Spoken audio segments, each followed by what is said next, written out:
मैंने इसलिए नहीं किया, हम इसलिए करते हैं कि हमें इतने एक साथ इतने बच्चे मिल जाते हैं तो हम अपने महानगर की साफ सफाई के बारे में उनसे कुछ निवेदन कर पाते हैं। इतना ऑडियंस कहाँ मिलेगा मुझको एक साथ। और हम जिस महानगर में रह रहे हैं आज वह पूरी दुनिया की संस्कृति और अध्यात्म का केंद्र बिंदु बनता चला जा रहा है। अभिनव भारत न्यास के माध्यम से यह बात सामने आई कि कल्याणी कार्यक्रम के माध्यम से एक ऐसा कार्यक्रम करना है। तो मैंने अभिनव जी से कहा कि अयोध्या से अच्छी नारी विमर्श की कोई धरती नहीं हो सकती।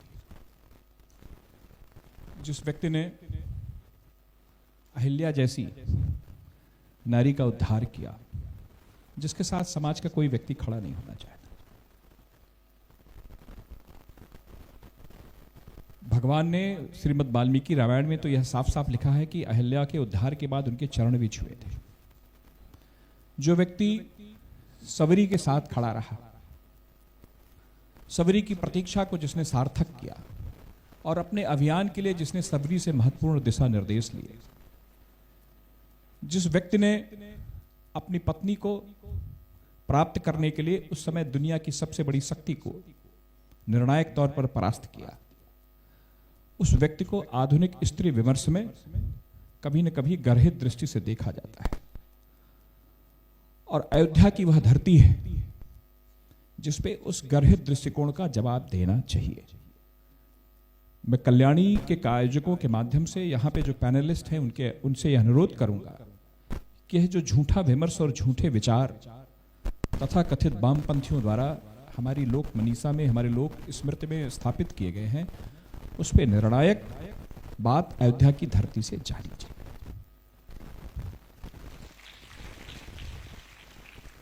जिस हमारी आराध्या के लिए वैसे तो जो पुरुष शक्तियां हैं दैवीय, उसमें संहार की शक्ति अलग किसी के पास है, निर्माण की शक्ति किसी के अलग पास है, पालन की शक्ति किसी अलग के पास है, लेकिन माता जानकी के लिए जिसमें लिख दिया गया कि उद्भव स्थित संहार कारिणी क्लेश हारिणी सर्वश्रेयस करे, मतलब कि सृजन के लिए ब्रह्मा है, पालन के लिए विष्णु है और संहार के लिए शिव है। लेकिन इन तीनों तत्वों की अगर किसी एक व्यक्ति में, एक महिला में प्रधानता है तब वह माता जानकी। और हमारे महानगर की बच्चियां बैठी हुई, हमारे जनपद की बच्चियां बैठी हुई, हमारी संस्कृति, हमारा इतिहास, हमारे आदर्श, हमारे भगवान, हमारा नायकत्व, हम सब के अंदर एक गौरव बोध बनाता है।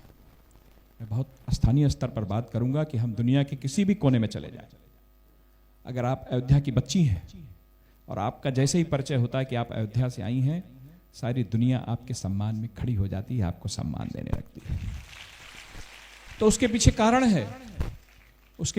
है कि आपने और हमने जिस आराध्य की जन्मभूमि पर जन्म लेने का हम लोगों को सौभाग्य प्राप्त हुआ है, उन्होंने पूरी दुनिया की संस्कृति को एक रास्ता दिखाया है, एक मार्ग दिखाया है। और ऐसे ही नहीं, यूं ही नहीं, 135 देशों की पुरातात्विक साक्ष्य मिले इस बात के कि 135 देशों की संस्कृति में भगवान राम को, माता जानकी को अपने आदर्श के तौर पर स्थापित किया है, उनकी पूजा की है, उनके जीवन से, उनके दिखाई मार्ग से, उनके बताए हुए रास्ते पर आगे बढ़ने की प्रेरणा प्राप्त की है। ये हमारा गौरव है। आज भी दुनिया जब मूल्यों की ओर देखती है, जब संस्कृति की ओर देखती है, जब मर्यादा की ओर देखती है, जब आदर्शों की ओर देखती है, तो उसे बरबस अयोध्या की ओर देखना पड़ता है। और कल्याणी कार्यक्रम में भाग ले रहे इन सभी बच्चियों का यह सौभाग्य है कि जिस नगरी की संस्कृति को लेकर पूरी दुनिया आशान्वित है, जिस नगरी की संस्कृति पर चलने के लिए पूरी दुनिया में एक होड़ है, हम उस नगरी के रहने वाले हैं और इस गौरव बोध के साथ हम इस नगरी में रह रहे हैं और हम अपनी पहचान बनाएंगे और आगे भी अपने लोग आगे बढ़ेंगे।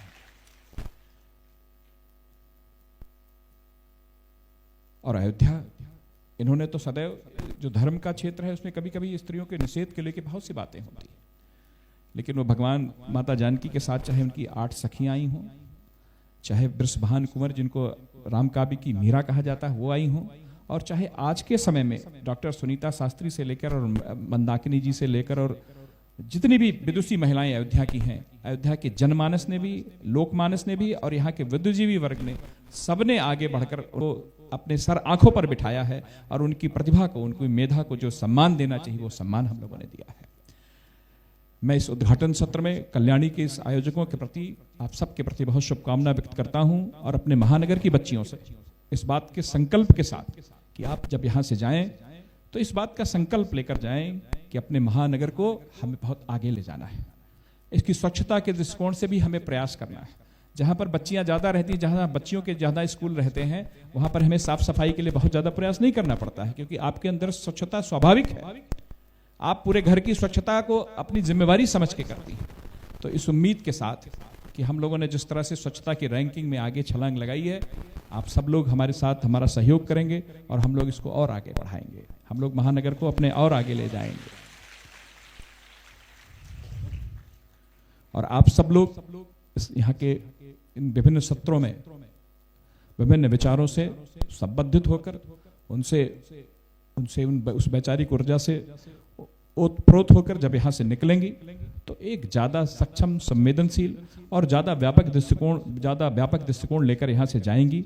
और न सिर्फ इन सत्रों के विचारों का अपने जीवन में उसका आनंद लेंगी, बल्कि अपनी वैचारिक ऊर्जा से लैस होकर हमारे महानगर को और आगे ले जाएंगी, उसको एक पहचान देंगी। आप सबके प्रति मैं शुभकामना व्यक्त करते हुए, आयोजकों के प्रति शुभकामना व्यक्त करते हुए और कल्याणी के इस अभिनव उद्देश्य के प्रति अपनी मंगल कामना व्यक्त करते आप सबको प्रणाम करता हूं। मेरे साथ सब लोग एक बार बोलेंगे, जय सीताराम, जय जय सीताराम, जय जय सीताराम, जय जय सीताराम, जय जय सीताराम।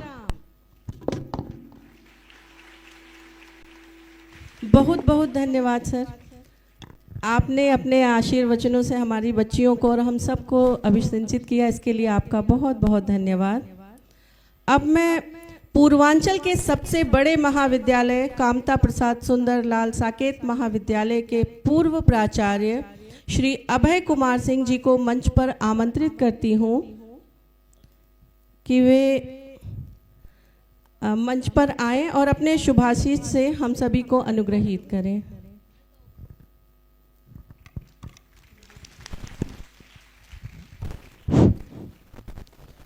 धन्यवाद संचालिका महोदया।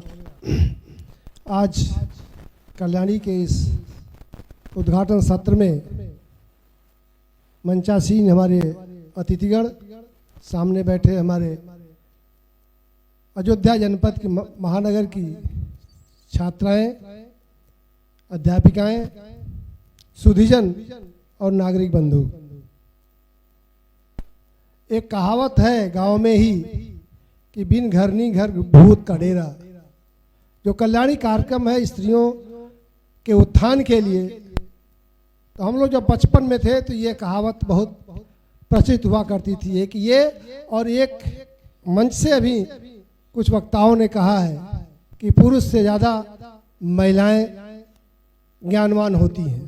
तो वो भी कहावत है कि पंडित की पोथी में जो होता है उससे ज़्यादा पंडिताइन के अचरा में होता, आंचल में होता है।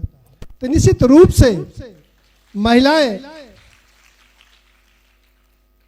विश्व के किसी भी कोने में हो, चाहे जल हो, चाहे थल हो, चाहे आकाश हो, इन तीनों जगहों पर अपना परचम लहराया है। अभी माननीय विद्या प्रताप जी ने यह बात कही थी कि महिलाओं, लड़कियों का या जो रिजल्ट आता है उसमें छात्राएं ज़्यादा होती हैं। मैं तो विगत 38 साल से देखा प्रवेश समिति में कि साकेत महाविद्यालय में जो छात्र और छात्राओं की संख्या का अनुपात वो 40 और 60 का रहा है। 60% छात्राएं और 40% छात्र रहते हैं। तो कल्पना आप कर सकते हैं कि जो कहा जाता था कि पहले की नारी को दबा के रखा जाता है, पर्दे में रखा जाता है, घर के अंदर रखा जाता है, उससे कहीं आगे निकल करके पहुंच चुकी हैं। जब चंद्रयान तक, उस चंद्रयान की परिकल्पना में लखनऊ विश्वविद्यालय से पढ़ी एक छात्रा उसमें निदेशक के रूप में कार्य की थी, जिसका एक अपूर्व योगदान था, अभूतपूर्व योगदान था। निश्चित रूप से महिला या छात्रा या स्त्री उत्थान के लिए जो कल्याणकारी योजनाएं जो सरकार ने चलाई है, वह कल्याणी नाम से ही है। चाहे पेंशन की हो, चाहे उनके उत्थान के लिए कोई कार्यक्रम हो, वो कल्याणी उत्थान के नाम से ही, कल्याणी पेंशन के नाम से ही रखा गया है। तो मैं उन छात्राओं से जो सामने बैठी हैं, जो एक हमारे भारतवर्ष के विकास की एक रीढ़ है, भविष्य है, उनके लिए केवल इतना ही कहना है कि जो जितना भी वो योगदान दे सकती हैं, हर व्यक्ति घर का जो अभिभावक होता है बच्चियों से थोड़ा डरता है। और आज देख करके अभी सर ने कहा है मंच से कि मुंड ही मुंड दिख रहा है, तो काली जी मुंड ही मुंड, काली जी के पास मुंड ही मुंड थे। जितनी भी देवियां हैं सब स्त्रियां ही हैं। पहले पूजा होती है देवियों की, उसके बाद चाहे शिव हो, चाहे ब्रह्मा हो, चाहे विष्णु हो, उनकी पूजा होती है।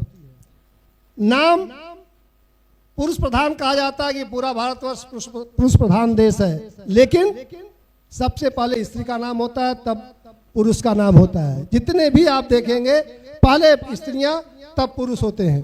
तो प्राचीन काल की हमारी जो सनातन संस्कृति रही है, परंपराएं रही हैं, उसमें स्त्रियों को कभी पीछे नहीं रखा गया है। तमाम उदाहरण ऐतिहासिक काल, पुरातन काल के दिए गए। कभी भी स्त्रियां पुरुषों से पीछे नहीं रही हैं, चाहे युद्ध क्षेत्र रहा हो, चाहे विश्वविद्यालय रहा हो, चाहे खेती किसानी रहा हो। तमाम ऐसी महिला प्रधान सम्मानित हुई हैं माननीय प्रधानमंत्री जी के कर कमलों के द्वारा, जो अपने विवेक से, अपने ज्ञान से किसानी करते हुए अपने परिवार का पालन पोषण किया। उतना ही नहीं, समाज में उन्नति करते हुए तमाम ऐसी नारियों को सेवा करने का अवसर भी प्रदान किया। निश्चित रूप से आज एक वो भी कहावत है, यत्र नारयति पूज्यते तत्र रमन्ते देवता। नारी जहां पूजा, निश्चित रूप से देवता वहां वास करते हैं। जहां नारियों का अपमान होगा, वह देश, वह परिवार, वह समाज कभी उन्नति नहीं कर सकता। इसलिए ये मन में जो एक अभिभावकों के अंदर एक थोड़ी सी डर होती है, बच्चियां जब बड़ी होती हैं तो थोड़ा डर होना स्वाभाविक है, लेकिन कब तक उनको आप दबा के उनके अंदर वो भावना हमको देना होगा कि आप स्वतंत्र हो, आप आगे बढ़ करके समाज में हो रही कुरीतियों का सामना करते हुए अपने भविष्य को उज्जवल करो। पढ़ने का हो, पढ़ाने का हो, या महिला सेना में महिलाओं को कमीशन नहीं दिया जाता था। एक ऐसे उम्र के बाद 15 साल के बाद उनको रिटायर कर दिया जाता था, लेकिन कुछ सेना के ऐसे अधिकारी, महिला अधिकारियों ने बीड़ा उठाया, उसको हाई कोर्ट से लेकर सुप्रीम कोर्ट तक चैलेंज किया और सुप्रीम कोर्ट को मानना पड़ा, आदेश देना पड़ा कि महिलाओं को कमतर नहीं आंका जाना चाहिए, उनको भी पुरुष के साथ कंधा से कंधा मिला करके आगे बढ़ने के लिए कमीशन देना अनिवार्य है। और आज महिलाओं की संख्या उत्तरोत्तर बढ़ती जा रही है, चाहे पुलिस हो, उसमें भी यही स्थिति है। एक आरक्षण की मांग जो महिलाएं करती है, मैं थोड़ा सा उसके खिलाफ रहता हूं। अपने अधिकारियों के लिए आपको लड़ना चाहिए। आरक्षण ऐसी व्यवस्था है जो एक दबाने का काम करती है। आपकी प्रतिभा यदि अच्छी है तो आप निखर करके सामने आएंगी। मैंने अपने उदाहरण दिया, साकेत महाविद्यालय का 15,000 विद्यार्थी हैं और उसमें 10,000 हमारी छात्राएं अध्ययनरत हैं। तो अपने बलबूते, अपने कर्मों के आधार पर, अपने उद्देश्य के, अपने मनोबल को या अपने हौसला को इस तरह आगे बढ़ाएं कि एक कदम से कदम मिलाकर, कंधे से कंधा मिलाकर पुरुषों के, छात्रों के हम आगे बढ़ें। जहां हम चले लोग देख करके गर्वान्वित महसूस करें, ये फला लड़की है, फला छात्रा है, फला की बेटी है। बाप के नाम से न जाने, भाई के नाम से आप न जाने, आपके नाम से पूरा परिवार यदि जाना जाए तो निश्चित रूप से भारतवर्ष में आपका योगदान अति सराहनीय होगा। इन्हीं बातों के साथ मैं अपनी वाणी को विराम देता हूं। जय हिंद, जय भारत, वंदे मातरम। बहुत बहुत आभार माननीय। अब ये उद्घाटन सत्र जो है सबका आशीर्वचन हम लोग को प्राप्त हुआ, ये समाप्त होता है। इसके बाद प्रथम सत्र शुरू होगा।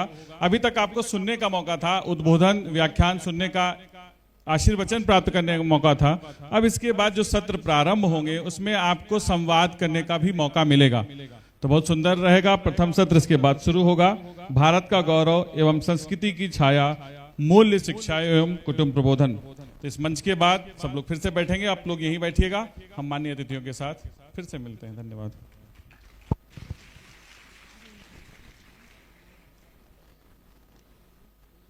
बहुत बहुत आभार अभिनव भैया।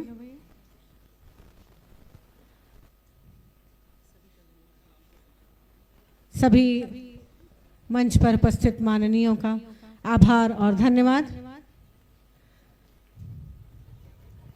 इसके बाद हम सभी अगले सत्र के लिए तैयार हैं, जिसमें आप सभी को एक प्रतिभागिता मिलेगी अपने सवाल पूछने की, और हमारे यहाँ मंचासीन जितने भी व्यक्ति रहेंगे, जो भी हमारे माननीय रहेंगे, उनसे आप अपने मन में उठ रहे सभी सवाल के जवाब पा सकेंगी, और एक एक करके जो भी प्रश्न आप पूछेंगी उसके उत्तर दिए जाएंगे।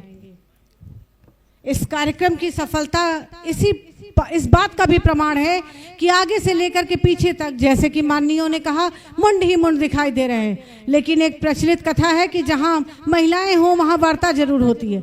इसको नकारते हुए आगे से पीछे तक एकदम सन्नाटा है हमारे माननीयों को सुनने के लिए। तो इसलिए हम सभी एक बार जोरदार तालियां अपने लिए भी बनाएं और हमारी इन बच्चियों के लिए भी बजाएं।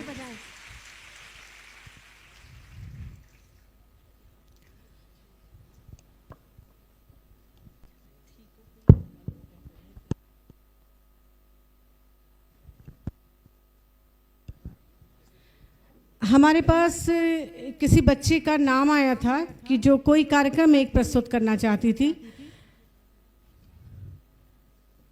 हमारे पास कुछ पल हैं आप सभी के लिए।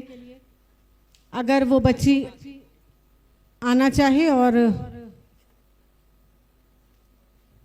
कुछ प्रस्तुत करना चाहे तो स्वागत है।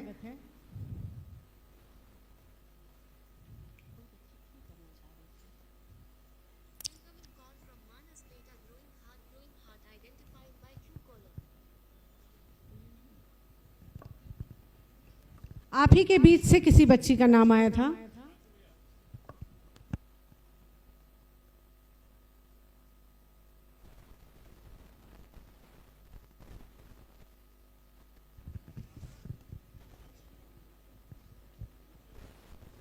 किसी बच्ची का निवेदन आया था कि वो मंच पर अपनी कोई कविता या गीत सुनाना चाह रही थी, तो वो कहाँ रह गई? अगर बेटा आपको सुनाना हो, आप मंच पर आकर के सुनाना चाहती हैं तो आ जाएं। अभी हमारे पास कुछ समय शेष है, तब तक जिस बच्ची को भी कुछ अपनी प्रस्तुति देनी हो तो वो आ सकती है।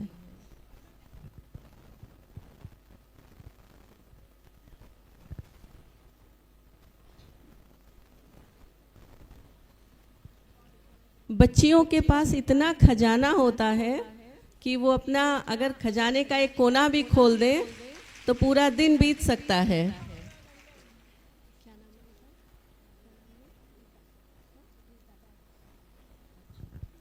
अब रीता हमारे बीच में आई हैं, जो कि अयोध्या डाइट में छात्रा हैं, तो ये आप लोगों के बीच कुछ प्रस्तुत कर रही हैं, तो तालियां बजा के इनकी हौसला अफजाई कीजिए। मैं रीता डाइट की छात्रा, और आप लोगों के समक्ष मैं अपने विचार व्यक्त करना चाहती हूँ। तो परम आदरणीय उपस्थित अतिथिगण एवं मेरे प्रिय साथियों, आज मैं नारी आयामों का महामंथन के शुभ अवसर पर अपना विचार व्यक्त करना चाहती हूँ। हौसलों से भरती है ऊंची उड़ान, हौसलों से भरती है ऊंची उड़ान, न कोई शिकायत न कोई थकान, सबके जीवन का आधार है वो, मत करना तुम नारी का अपमान। महिलाएं हमारे समाज का आधार हैं, वे राष्ट्र और समाज के हर पहलू को ताकतवर बनाने में एक महत्वपूर्ण भूमिका अदा करती हैं। कोई भी राष्ट्र ताकतवर और सशक्त तभी बनेगा जब उस राष्ट्र की महिलाएं ताकतवर, सशक्त और सुरक्षित हों। सावित्रीबाई फूले भारत की प्रथम महिला शिक्षिका थी। उन्होंने महिलाओं की शिक्षा के लिए अहम भूमिका निभाई है। इसी तरह हमारे देश के अनेक वीरांगनाएं जैसे रानी लक्ष्मीबाई जी ने अंग्रेजों को सबक सिखाया। लेकिन आज भी आधुनिक युग में भी महिलाओं को पुरुषों की अपेक्षा कम आंका जाता है। लेकिन अगर महिलाओं को उचित शिक्षा ही नहीं मिलेगी तो आगे कैसे बढ़ेगी। कहा जाता है कि माँ ही बच्चे की पहली शिक्षिका होती है। जब एक पुरुष शिक्षित होता है तो सिर्फ एक व्यक्ति शिक्षित होता है, परंतु जब एक नारी शिक्षित होती है तो एक पूरा परिवार शिक्षित होता है। लड़कियां कभी हारती नहीं है, लड़कियां कभी हारती नहीं है, उनको हर बार हराया जाता है। जमाना क्या कहेगा यही कहकर बचपन से चुप कराया जाता है। दुनिया का ये मंच कठिन है, दुनिया का ये मंच कठिन है, पर इस पर डटकर खड़ी रहना, चाहे लगे कोई राह कठिन, नेपथ्य में न खड़ी रहना। जब एक लड़का सफल होता है तो वह सिर्फ एक परीक्षा से लड़कर जीतता है, लेकिन जब एक लड़की सफल होती है तो सबसे पहले वो अपने परिवार से लड़ती है, समाज से लड़ती है, फिर परीक्षा से लड़ती है, तब जाके उसे सफलता मिलती है। लेकिन कोई बात नहीं, संघर्ष ही तो जीवन है, लड़ते रहेंगे और जीतते रहेंगे। ये परिवार छूट गया तो क्या, नया सागर ढूंढ लेंगे। हम वो कश्तियां नहीं जो तैरना छोड़ देंगे।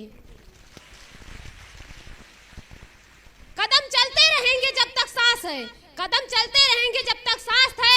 परिस्थिति हमें स्वयं पर विश्वास है। एक रास्ता नहीं मिला तो क्या, एक रास्ता नहीं मिला तो क्या, नया राह ही ढूंढ देंगे। हम वो मुसाफिर नहीं जो चलना छोड़ देंगे। मैं स्त्री हूँ, मैं स्त्री हूँ, मैं नारी हूँ, मैं कली हूँ, मैं फुलवारी हूँ, मैं दर्शन हूँ, मैं दर्पण हूँ, मैं नाद हूँ, मैं गर्जन हूँ। मैं बेटी हूँ, मैं बेटी हूँ, मैं माता हूँ, मैं द्रौपदी हूँ, मैं सीता हूँ, मैं श्रीमद् भगवत गीता हूँ। इस दुनिया की शान है नारी, नारी का अवतार है नारी। जय हिंद, जय भारत। बहुत सुंदर, बहुत ही सुंदर। इस बच्ची की जितनी भी तारीफ की जाए कम है। बहुत ज्यादा जोश भर दिया इसने हम सभी में। मेरा नाम अंशु मिश्रा है, मैं यहीं से पीजी कर रही हूँ अवध यूनिवर्सिटी से। मेरा नाम अंशु मिश्रा है। मैं आपके पास तो पीढ़ी दर पीढ़ी स्त्री को कैसे लाया गया और सुधार कितना है उसके उपलक्ष्य पे गीत गाना चाहती हूँ जो इस प्रकार है। नारी का भाग भगवन तूने कैसा बनाया है, नारी का भाग भगवन तूने कैसा बनाया है। सीता जैसी नारी को, सीता जैसी नारी को रावण ने सताया है। उनके पति ने उनको बन बन भटकाया है।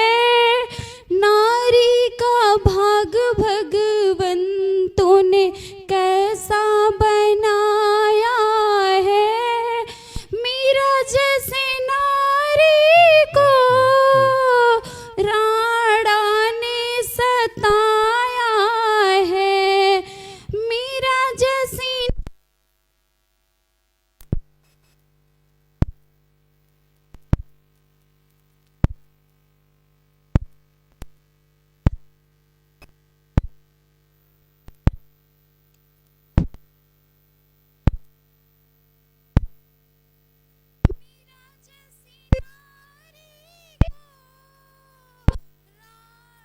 ने सताया है। उनके पति ने उनको जहर प्याला पिलाया है। उनके पति ने उनको जहर प्याला पिलाया है। नारी का भाग भगवन तूने कैसा बनाया है।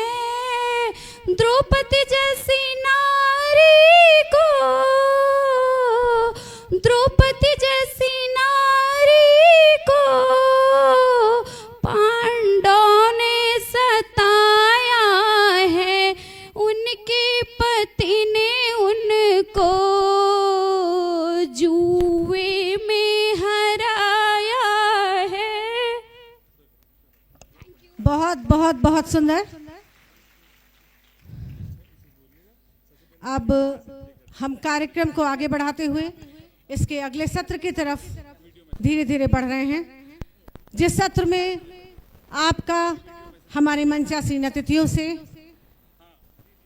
प्रश्न और उत्तर जैसी बातें होंगी और जो भी आपके मन में प्रश्न उठेंगे वो हमारे मंचासीन अतिथियों से आप पूछ सकते हैं और वो आपके सभी प्रश्नों का जवाब देंगे।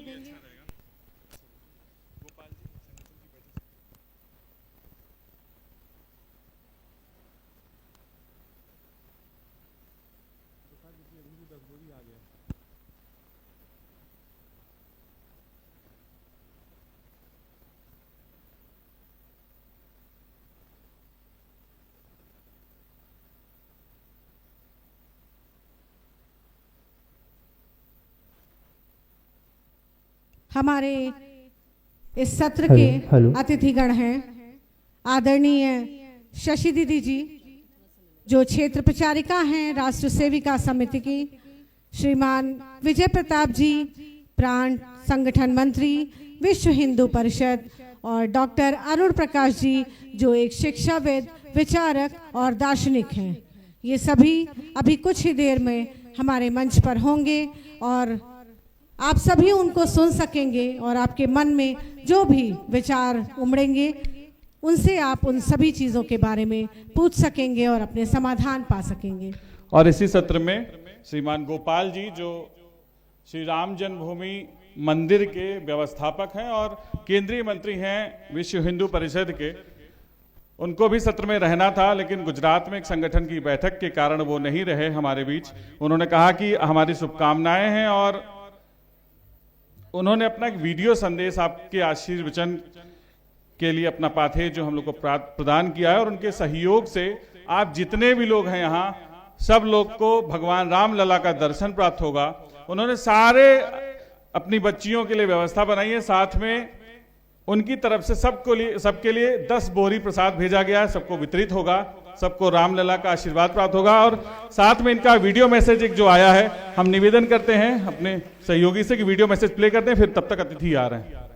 जय श्री राम। अयोध्या जनपद में अभिनव भारत न्यास एक सामाजिक संस्था है, एनजीओ है, जिसके माध्यम से युवकों को, युवतियों को, नारी शक्ति को और इनके बीच में समाज जागरण का कार्य ये करते हैं।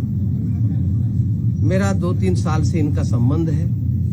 पिछले बार इन्होंने कबड्डी प्रतियोगिता ग्रामीण युवकों के लिए किया था और अयोध्या जनपद के गांव-गांव से युवक इस खेल प्रतियोगिता हेतु अयोध्या के पास आए थे और 2 दिन का इनका बहुत बढ़िया खेल प्रतियोगिता चली और युवक बहुत उत्साहित थे।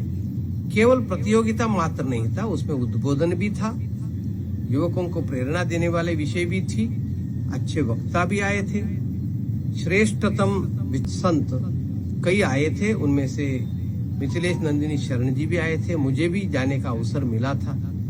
इस बार इन्होंने कल्याणी नामक एक नारी शक्ति को चेतना देने वाली एक कार्यक्रम आयोजित किया है और नारी शक्ति के लिए समर्पित कार्यक्रम आगामी 30-31 अगस्त को अयोध्या के अवध विश्वविद्यालय में संपन्न होने वाला है। कई वक्ता इसमें आने वाले हैं।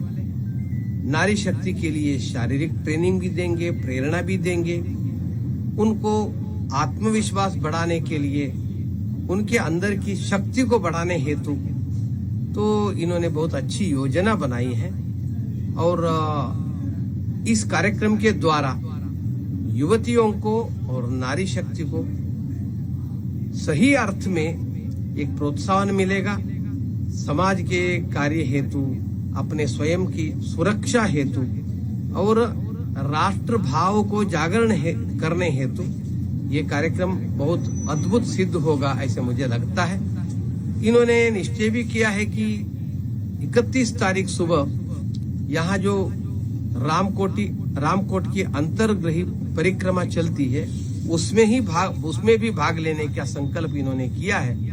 कुल मिलाकर इनका कार्यक्रम, हर साल ये कार्यक्रम करते हैं और हर साल एक विषय को लेकर चलते हैं, समाज के गणमान्य लोगों को जोड़ते हैं और कई लोगों का सहयोग प्राप्त करते हुए युवकों को, युवतियों को, ग्रामीण भाग के लोगों को एक प्रोत्साहन देने वाला, उनके अंदर के चैतन्य को जगाने का कार्य ये कर रहे हैं। इनके कार्य अभिनंदनीय हैं। मुझे भी इस कार्यक्रम के लिए बुलाया था। मेरा प्रवास गुजरात में होने के कारण मैं आ नहीं पा रहा हूँ। इस बार मेरा सौभाग्य नहीं है कि मैं इस कार्यक्रम में भाग लूं। मेरे हृदय से इनके सभी कार्यक्रमों के लिए सहयोग है। अभिनंदनीय कार्य कर रहे हैं। इससे जुड़े सभी बंधुओं को हृदय पूर्वक मैं अभिनंदन करता हूं और ये कार्य सतत चले। ऐसे कार्य के द्वारा भारत की शक्ति बढ़े, यही अपेक्षा है। जय श्री राम।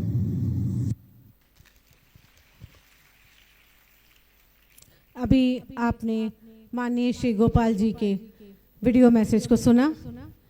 इसके उपरांत हमारे मध्य उपस्थित हैं राष्ट्र सेविका समिति के क्षेत्र प्रचारिका आदरणीय शशि दीदी जी, जिनका हम स्वागत, वंदन और अभिनंदन करते हैं।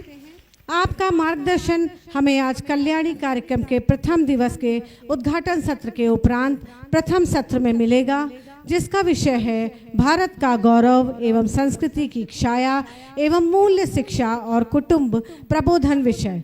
इस पर आपका पाथेय हमें प्राप्त होने जा रहा है। आपके बहुमूल्य समय में से हम सभी के मध्य उपस्थित होकर हम सभी का मार्गदर्शन देने के लिए कल्याणी कार्यक्रम की संपूर्ण आयोजन समिति की ओर से हृदय की अनंत गहराइयों से हम सब आपका हार्दिक वंदन और अभिनंदन करते हैं। अब हम चाहेंगे कि हमारी राष्ट्र सेविका समिति क्षेत्र प्रचारिका आदरणीय दीदी जी हमारे बच्चों को अपना संबोधन दें। आदरणीय दीदी जी।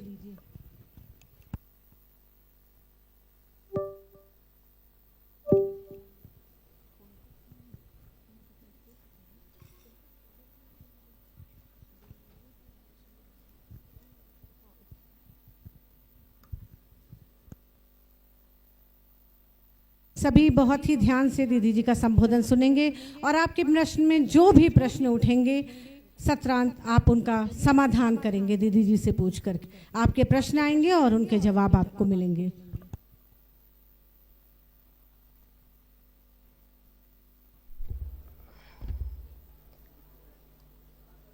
माँ भारती के चरणों में वंदन। मर्यादा का आदर्श रखने वाले हम सबके आराध्य प्रभु श्री राम जी की इस भूमि को प्रणाम। यह अभिनव भारत संस्था के सभी आयोजक बंधु भगिनी, आप सभी को सादर अभिवादन।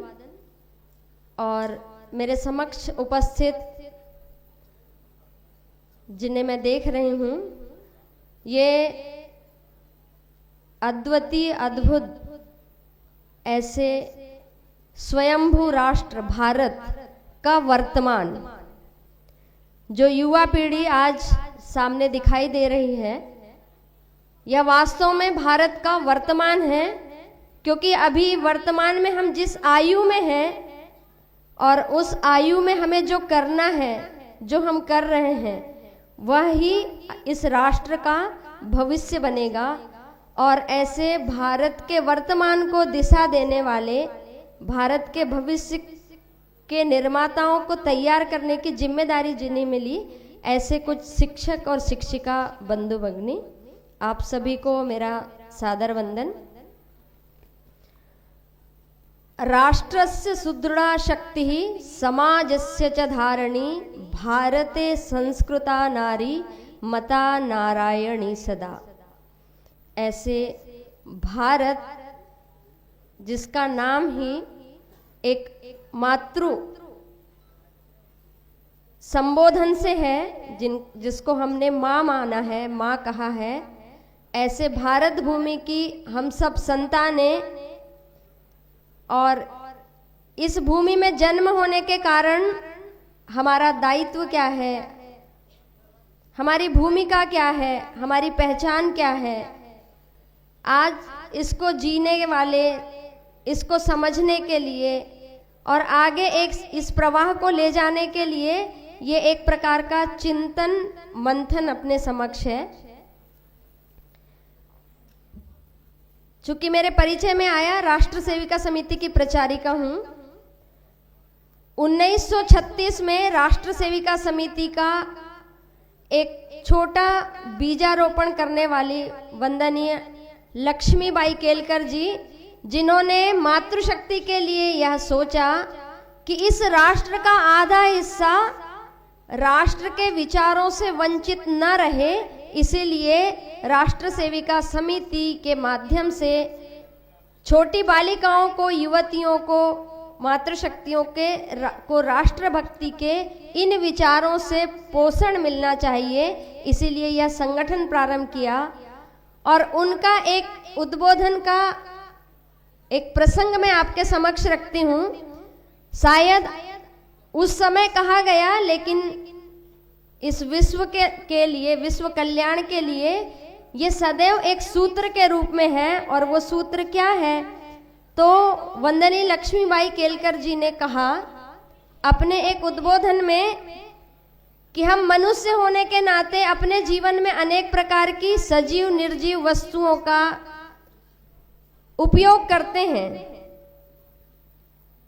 और जब हम उनको खरीदने के लिए जाते हैं तो पूछते हैं इसकी क्वालिटी कैसी है, ये कितनी टिकाऊ है, ये कैसे चलेगी, और उसका उपभोग मानव करता है। तो उन्होंने कहा कि हम जैसे वस्तुओं की, जीव जंतुओं की, इनकी नस्ल, इनकी क्वालिटी की तरफ ध्यान देते हैं, इनका उपभोग मानव करता है। हमें वास्तव में अगर हमने मनुष्य की क्वालिटी की तरफ ध्यान दे दिए कि मनुष्य जहाँ बनता है, मानव का निर्माण जहाँ होता है, वहाँ पर अगर क्वालिटी की तरफ हमने ध्यान दिया तो हमें ये देखने की आवश्यकता नहीं है कि इस विद्यालय में पढ़ाने वाले शिक्षक अपने छात्रों को जैसी शिक्षा इस देश के, इस भूमि के अनुरूप चाहिए वो पढ़ा रहे हैं कि नहीं, या कोई इंजीनियर को ये देखने की जरूरत नहीं रहेगी हमें कि ये पुल निर्माण, सड़क निर्माण जो हो रहा है, ये क्वालिटी इसकी ठीक है कि नहीं, इसमें मटेरियल ठीक डल रहा है कि नहीं, या किसी किसान को ये देखने की आवश्यकता नहीं, कृषि क्षेत्र में काम करने वाले व्यक्ति को, कि ये जीवन उपयोगी अनाज जो हमारे स्वास्थ्य के लिए उपयोगी हो, ऐसा उत्पादन हो रहा है, या उसको अधिक मात्रा में, अधिक अर्थार्जन के कारण हम उसमें मानव जीवन को खतरे में डाल रहे हैं। इस प्रकार की जो आज समाज में समस्याएं उत्पन्न हो रही हैं, ये कोई भी समस्या उत्पन्न करने वाला कौन है? तो मानव है, मनुष्य है। क्यों है? क्योंकि कहीं ना कहीं उसकी उस क्वालिटी की ओर हमारा ध्यान कम गया, या हमने ध्यान नहीं दिया। तो इसलिए सजीव निर्जीव वस्तुओं के उपभोग से ज्यादा मानव की क्वालिटी और उसके निर्माण की तरफ अगर हमने ध्यान दिया तो मनुष्य कहाँ बनता है? तो मनुष्य एक परिवार में बनता है। और परिवार के संस्कार कैसे होने चाहिए? तो जिस परिवार में इस प्रकार से ध्यान दिया जाता है, इस प्रकार से वातावरण बनाया जाता है कि इस परिवार में पलने वाला जो बच्चा है वो केवल मेरा बेटा या बेटी नहीं है, वो इस राष्ट्र का भावी भवितव्य है, इस देश का नागरिक है। और अगर मेरा बेटा या बेटी है तो समाज जीवन में आगे वो किसी की बहू या किसी का दामाद भी बनेगा। तो इनके भी क्वालिटी, आज सबसे ज्यादा हमारे देश में सबसे बड़ी ताकत है अपनी कुटुंब व्यवस्था। आज उस कुटुंब व्यवस्था पर ये संकट के बादल क्यों मंडरा रहे हैं? तो कहीं ना कहीं हमने अपने परिवारों से इन विषयों को शिक्षा ग्रहण करने में आज हम कम पढ़ रहे हैं, या हमें इस प्रकार की शिक्षा मिलने में कहीं ना कहीं एक कमी आ रही है, जिसके कारण शायद आज ये चीजें कम हो रही। तो हमारा दायित्व क्या है? तो हमारा दायित्व है कि हम इन गुणों से इन गुणों को आत्मसात करते हुए ऐसे परिवारों को समाज जीवन में बनाएं जो समाज में एक आदर्श प्रस्तुत कर सकते हैं। और जिस भूमि पर आज हम ये विचार चिंतन मंथन करने के लिए बैठे हैं, इस भूमि ने सबको आदर्श दिया। अगर हम कहेंगे कि आदर्श कुटुंब व्यवस्था क्या है, तो भगवान राम जी का परिवार है। शायद परिवार के प्रत्येक सदस्य में केवल एक दूसरे के लिए संवेदनाएं हैं, त्याग है। और मैं मेरे इस स्थान पर रहते हुए, इस भूमिका में रहते हुए भाई के नाते में क्या कर सकता हूँ, माँ के नाते में क्या कर सकती हूँ, पत्नी के नाते में क्या कर सकती हूँ। ऐसे पारिवारिक रिश्तों को भी राष्ट्र के लिए कैसे समर्पित किया। इस राष्ट्र के लिए जो आवश्यक है वो सब कुछ मेरी ओर से देने वाला बने, ऐसा एक आदर्श बेटा, आदर्श पति, आदर्श नागरिक, आदर्श राजा, ऐसा जीवन हमको भगवान राम जी के जीवन से मिलता है। उस भूमि पर बैठकर आज हम ये चिंतन मंथन कर रहे हैं, तो ये हमारे लिए थोड़ा विरोधाभास भी है, लेकिन हम पुनर्स्मरण कर रहे हैं कि हम कौन हैं, हम किस भूमि से हैं, हमारे पूर्वज कौन हैं, हमारी परंपराएं क्या हैं, हमारे रीति रिवाज क्या हैं। तो हमारे जितने भी क्रियाकलाप अगर हम देखें तो मनुष्य जीवन में जो कुछ कार्य हम प्रातः उठने से लेकर रात्रि सोने तक करते हैं, वो चाहे इस पर्यावरण के संरक्षण संवर्धन का हो, ये भारत का जो जीवन मूल्य है, मनुष्य को जीवन जीने के लिए जो जीवन मूल्य है मानव के नाते, वे सभी गुण अपने अंदर जीवन जीने वाला ये भारतीय समाज है। इस भारतीय समाज ने ही हमको ये सिखाया है। अभी कुछ दिन पहले अपने भारत के महामहिम राष्ट्रपति जी, जो कि एक मातृशक्ति ही है, उनके द्वारा भारत की कुटुंब व्यवस्था में क्या सुधार होना चाहिए उसका एक बहुत अच्छा उदाहरण उन्होंने दिया। उन्होंने अपने देश के सुप्रीम कोर्ट और हाई कोर्ट के जजेस के साथ एक बैठक की और उस बैठक में कहा कि हमारे पास हमेशा आता है दबाव कि इतनी जेल जो कैदियों के लिए बनती है, उनके निर्माण के लिए हम उत्तरोत्तर कहाँ यहाँ निर्माण करना, वहाँ निर्माण करना, ऐसा सोचते हैं। हम ये क्यों नहीं सोचते कि ये जेलों की संख्या कम हो जाए। तो वो कैसे कम होगी? तो उसके लिए अपराधियों को कम करना होगा। ये अपराधी कैसे कम होंगे? तो अपराध कम करना होगा। तो ये अपराध कम करने के लिए क्या करना होगा? तो परिवारों में उस प्रकार के संस्कार युक्त मानव निर्माण करना पड़ेगा। जब ऐसा मनुष्य बनेगा, उसका कार्य, पहला कार्य तो परिवार में माँ का है, पूरे परिवार का है, और दूसरा कार्य समाज का है, विद्यालय महाविद्यालय का है। इसका एक अच्छा उदाहरण मैं देना चाहूँगी कि द केरला स्टोरी एक फिल्म सबने देखी होगी। उसमें जो मेडिकल की स्टूडेंट रही और वो अभी कुछ दिन पहले वर्ल्ड हिंदू कॉन्फ्रेंस में भारत के बाहर गई हुई थी और उस कॉन्फ्रेंस में उन्होंने अपना वक्तव्य रखने के लिए कुछ अपने शब्द बोलने का आग्रह किया और उन्होंने कहा कि आज मैं जिस भूमि में मैंने जन्म लिया है वहाँ मेरे परिवार, मेरे विद्यालय की संस्थाएं और मेरा समाज मुझे गढ़ने में कहीं ना कहीं कमी रह गई। इस कारण से आज मैं मेडिकल की पढ़ाई करने वाली छात्रा भी आज इस स्थिति में हूँ कि समाज मुझे घृणा की दृष्टि से देख रहा है, क्योंकि मैं जिस भूमि में मैंने जन्म लिया, जिस भूमि के आधार पर मैं जिस परिवार में पली बड़ी, जिस संस्था में मैंने विद्या अध्ययन किया और जिस समाज के बीच में रही, उन्होंने मुझे मेरा दायित्व, मेरा कर्तव्य, मैं कौन हूँ और मेरे जीवन का क्या उद्देश्य है, शायद मुझे ये सिखाने में कम रहे, इसीलिए आज मेरी ये स्थिति है। तो आज हम युवा पीढ़ी का दायित्व क्या है? तो जिस देश में हमने जन्म लिया है, जिस देश में हम रहते हैं, उस देश को सर्वोपरि मानना, उस देश को सर्वश्रेष्ठ मानना। आज अपने भारत के लिए सबसे बड़ा धर्म ग्रंथ कोई है तो वो अपने भारत का संविधान है। आज यह भारत का संविधान अपने गीता, रामायण, महाभारत, कुरान, बाइबिल इससे भी ऊपर उठकर है। उस संविधान को हम माने, उसको स्वीकार करें। जब तक हम अपने संविधान को नहीं मानेंगे तो शायद हम अपने भारत के साथ एक इस भूमि में रहने वाले नागरिक होने का दायित्व निर्वहन नहीं कर पाएंगे। तो हमारा सबसे बड़ा कर्तव्य है उस संविधान के अनुरूप हम देश के ऐसे नागरिक बने और अपने कर्तव्यों का निर्वहन करें। इसीलिए कहा जाता है कि अधिकारम परित्यज्य कर्तव्यम कुरुते सदा, कर्तव्यम तु सुसंपन्ने अधिकारो लभ्यते स्वतः।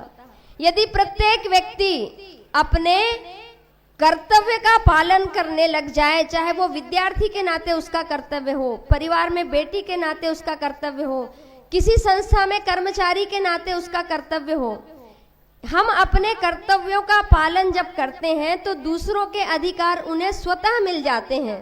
तो प्रत्येक व्यक्ति को अपने कर्तव्य पालन की ओर ध्यान देंगे तो निश्चित तौर पर हम किसी के भी अधिकारों का हनन कभी नहीं करेंगे और वो अधिकार सबको प्राप्त होंगे।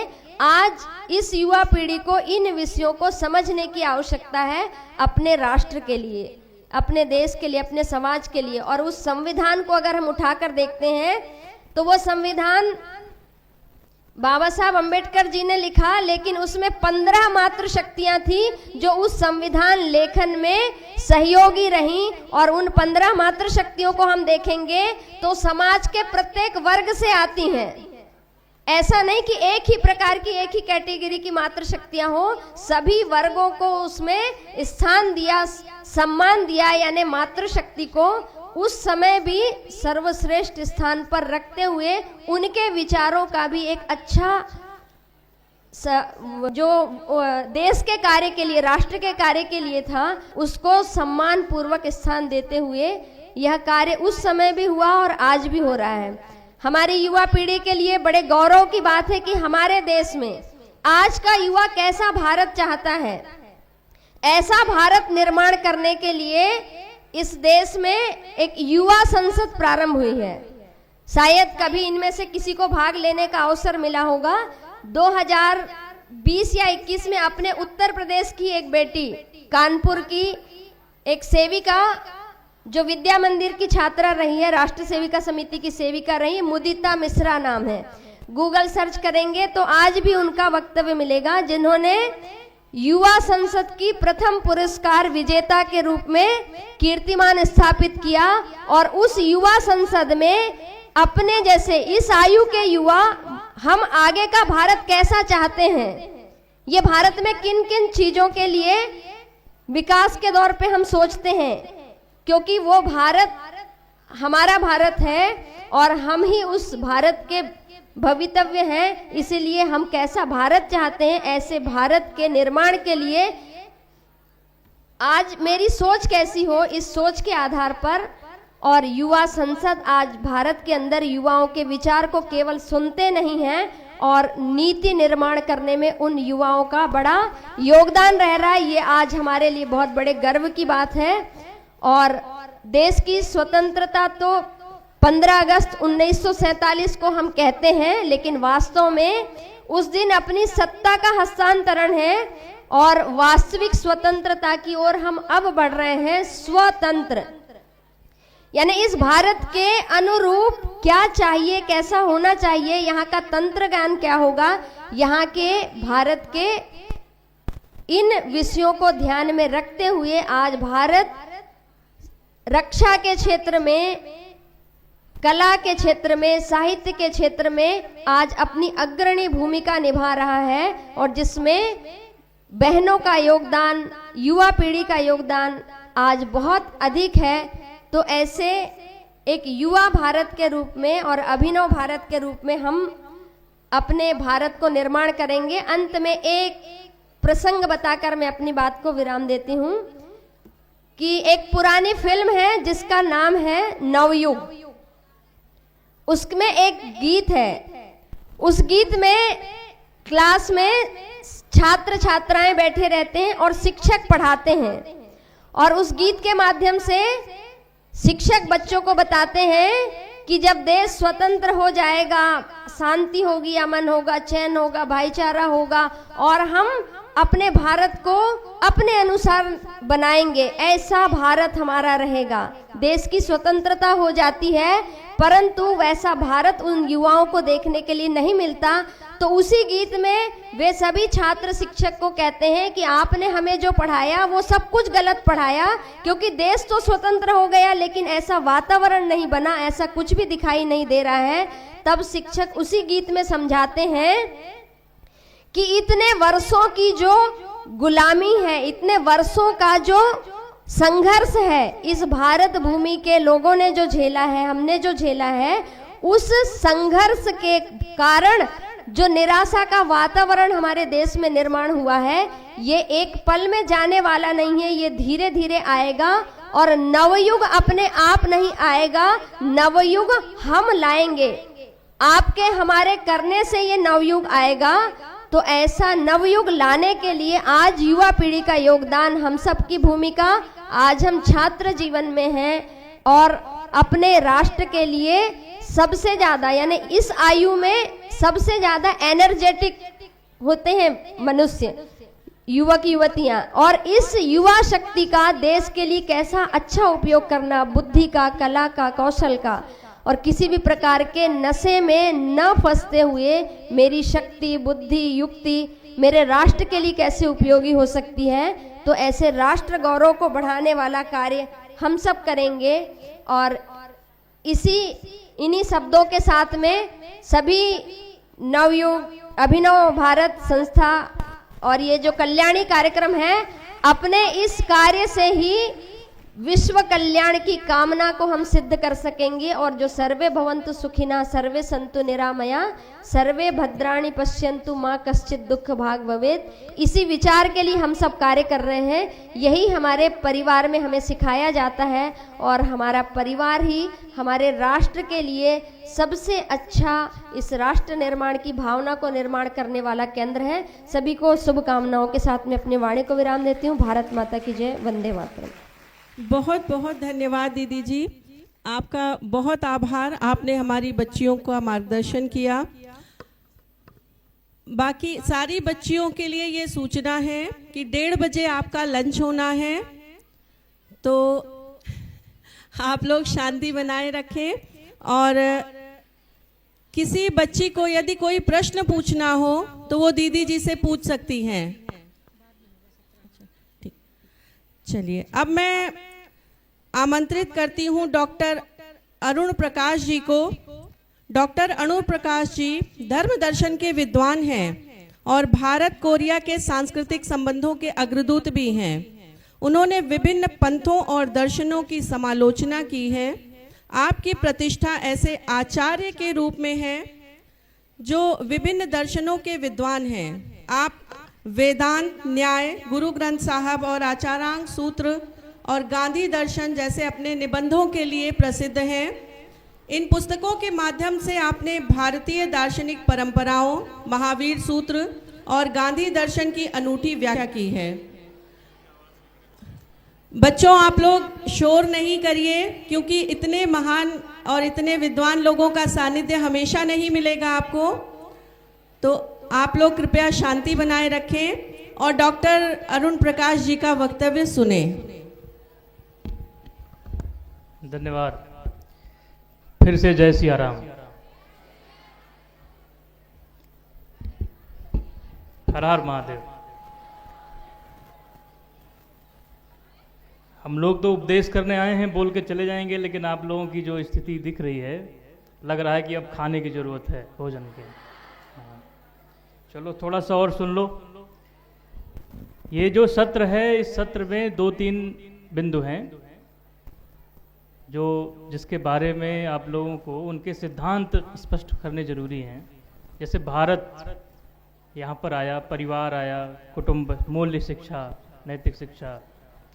इसमें से किसी बच्चे को पता है भारत का मतलब क्या है?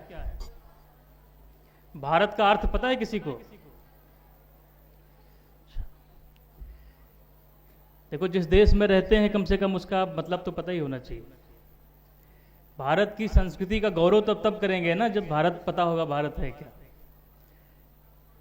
भारत का मतलब होता है जो हमेशा ज्ञान के संधान में लगा हुआ है, हमेशा खोज में लगा हुआ है। क्योंकि ज्ञान कोई ऐसी चीज़ नहीं है कि आपने किसी किताब से पढ़ी और पढ़ करके ज्ञानी हो गए। ज्ञान का मतलब होता है कि कंटिन्यूअस ऑब्जर्वेशन। तो भारत के साथ जब ज्ञान जुड़ता है, उसकी परंपरा जुड़ती है, तब वो शब्द पूरा हो जाता है। भारत को बहुत हद तक भारत को समझना जैसे अपने आप को समझना है। ये एक व्यक्ति चलता फिरता एक भारत का ही रूप होता है उस सिद्धांत की दृष्टि से। तो जब भारत के साथ परंपरा की बात आती है तो परंपरा का मतलब ये होता है जैसे पानी बहता है नदी में हमेशा सतत रूप से, तो उसमें दो बड़ी रोचक बातें हैं पानी के बहने में। एक तो कोई नदी अगर हमेशा बहती रहती है तो उसको बहने रहने के लिए जहाँ से वो निकलती है अपने उद्गम से, वहाँ से जुड़े रहना होता है। और दूसरा, बीच में उसे ऐसे नदियों का साथ लेने की जरूरत पड़ती है जिससे उसका बल और वेग बना रहे। जैसे गंगा है, गंगा सागर तक बहती है। इसमें दो चीज़ें, उसके दो कारण हैं। एक तो वो जहाँ से निकलती है अपने उद्गम से गोमुख से जुड़ी रहती है, गंगोत्री से जुड़ी रहती है, और दूसरा बीच में कभी सरयू का कभी यमुना का जल उसको मिलता रहता है। तो परंपरा भी ऐसे ही होती है। इसको सबसे पहले भारत ने ही समझाया लोगों को कि एक तो मूल से जुड़े रहना और दूसरा समय समय पर उसको सरयू और यमुना की तरह अनेक जल बल और वेग देते रहना।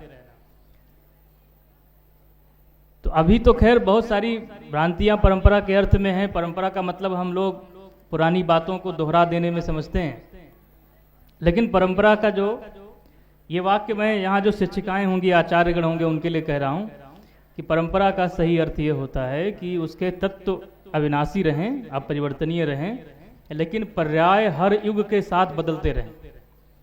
तो जब तक इस दृष्टि से लोग परंपरा को देखेंगे नहीं, तब तक हम लोगों के लिए ये बस एक उपदेश सुनने सुनाने का मतलब होगा। दूसरी बात इसमें परिवार जो है उसको हम लोग एक सोशल ऑर्डर समझते हैं, परिवार या समाज को। जबकि मनुष्य में अगर कुछ व्यक्तिगता है, कोई इंडिविजुअलिटी है, तो वो समाज के चलते ही है।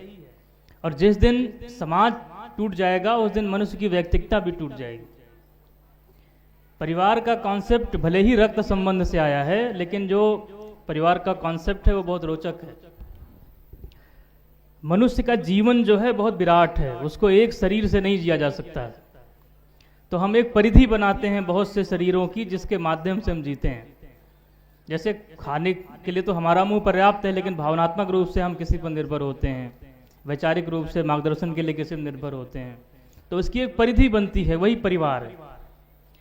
पहले तो रक्त संबंध की बनती है, फिर धीरे धीरे और बड़ी होती है, विचार परिवार होता है, देश होता है, राष्ट्र होता है, बढ़ता चला जाता है। इसमें भी एक बहुत रोचक बात यह है जो सबको ध्यान देनी चाहिए कि उसके लिए परिवार ही क्यों चुना गया। जब किसी भी समूह को जब बहुत अपने से जोड़ना होता है, चाहे यूनिवर्सिटी हो तो हम कहते हैं हमारा विश्वविद्यालय परिवार। जब किसी वैचारिक समूह से अपने आप को ज़्यादा जोड़ना होता है तो हम कहते हैं विचार परिवार। परिवार ही उसके मूल में क्यों है? क्योंकि परिवार ही वो परिधि होती है, वो घेरा होता है जिसमें हमारे स्व की संवेदना सबसे गहरी और सबसे सघन होती है। जैसे उदाहरण देता हूं मैं आप लोगों को, ये मूल्य शिक्षा का भी विषय है कि यदि कोई नकली दवा का व्यापारी हो और उसका पुत्र बीमार हो जाए तो क्या उसे वो दवाई देगा? वो असली दवा की दुकान खोजेगा। जो दूसरों पर हाथ उठाने में संकोच नहीं करते हैं, उनके बच्चे पर कोई हाथ उठा दे तो बहुत पीड़ित हो जाते हैं। जो दूसरे की स्त्रियों का सम्मान नहीं करते, उनकी स्त्रियों की तरफ कोई दृष्टि डाले तो बहुत परेशान हो जाते हैं। क्यों? क्योंकि उस घेरे के अंदर जो कुछ आता है उसमें उनको किसी भी तरह की अनैतिकता बर्दाश्त नहीं है, किसी भी तरह का भ्रष्टाचार बर्दाश्त नहीं है, किसी तरह का हिंसा बर्दाश्त नहीं है। लेकिन उस घेरे के बाहर वो इस नियम को नहीं मानते। लेकिन अगर ये घेरा जो संवेदना का जुड़ा हुआ है, छोटा घेरा जो है जिसमें मैं मेरे के कुछ नाम हैं, ये जैसे जैसे घेरा बढ़ता चला जाएगा वैसे वैसे मनुष्य बड़ा होता चला जाएगा। तो जब स्व की संवेदना सर्व में निहित हो जाएगी तो परिवार जो है ये पूरी धरती, फिर वसुधैव कुटुंबकम की भावना वहीं आती है। वसुधैव कुटुंबकम की भावना का अर्थ ये नहीं है कि पूरी धरती में जो है हम कहीं भी जाएं, कोई हमारे यहाँ कहीं भी आए। उसमें यह है कि जब ये संवेदना का घेरा हमने अपने परिवार तक खींच रखा है, रक्त संबंध वाले परिवार तक, इसको रक्त संबंध वाली सीमा से निकाल कर, भौगोलिकता की सीमा से निकाल करके मनुष्यता की सीमा में लेके चले जाते हैं, तो सबके साथ हमारी वही संवेदना हो जाती है। फिर मेरे लिए मेरी बेटी हो या यहाँ बैठी हुई कोई बेटी हो, सबके प्रति मेरा एक ही भाव होगा। तो इसलिए परिवार बहुत अजमाया हुआ हमारे यहाँ नुस्खा है, और इस दृष्टि से परिवार को लेकर के चिंतन भी सिर्फ भारत में ही हुआ, क्योंकि बाकी दुनिया में तो परिवार को लोग सोशल ऑर्डर की तरह समझते हैं, लेकिन ये सिर्फ सोशल ऑर्डर नहीं है, ये हमारी संवेदना का ऑर्डर है, हमारी जो अपनी व्यक्तिगता का ऑर्डर है। तो इसलिए जब समाज के साथ चलने की बात होती है, परिवार के साथ चलने की बात होती है, तो एक बात और ध्यान रखना जरूरी है। आप लोग थोड़ी देर के लिए चुप रहो, मैं बहुत जल्दी खत्म कर दूंगा, क्योंकि हमें भी बस अपनी हाजिरी लगानी है, कोई परेशान मत हो ज़्यादा। क्योंकि जब परिवार के साथ चलने की बात आती है, समाज के साथ चलने की बात आती है, तो एक बात ध्यान रखना, चलने में ही निहित होता है कि सब चलेंगे। जब कहते हैं चलना, तो चलने में ही निहित होता है कि सब चलेंगे, समान रूप से चलेंगे। अगर चलने में कोई पीछे छूट गया है तो हम छूट गए हैं, अगर कोई चल रहा है तो हम चल रहे हैं। किसी का छूटना, किसी का टूटना हमारा टूटना है, किसी का बनना, किसी का उत्थान होना हमारा उत्थान है। परिवार की ये उसकी फिलॉसफी है परिवार की। वहाँ पर किसी को ये नहीं कि हम अपनी मन मार करके किसी को आगे बढ़ा दें और अंदर वो कुंठा भरे रहें और बार बार दोहराते रहें कि देखो हमने इनको आगे बढ़ाने के लिए अपने इन इच्छाओं की बलि दे दी। वो परिवार का सिद्धांत नहीं है। परिवार का सिद्धांत ये है कि जब ये बात भीतर आ जाए कि कोई भी पीछे छूट रहा है तो मैं छूट रहा हूँ, और किसी के चलने में मेरा चलना है, किसी के चलने से हमें प्रतिस्पर्धा नहीं हो, और लेकिन किसी के रुकने से हमें जड़ता का अनुभव हो। ये परिवार का सिद्धांत है। और परिवार, आज का परिवार जो है तो इच्छाओं से बंधा हुआ है।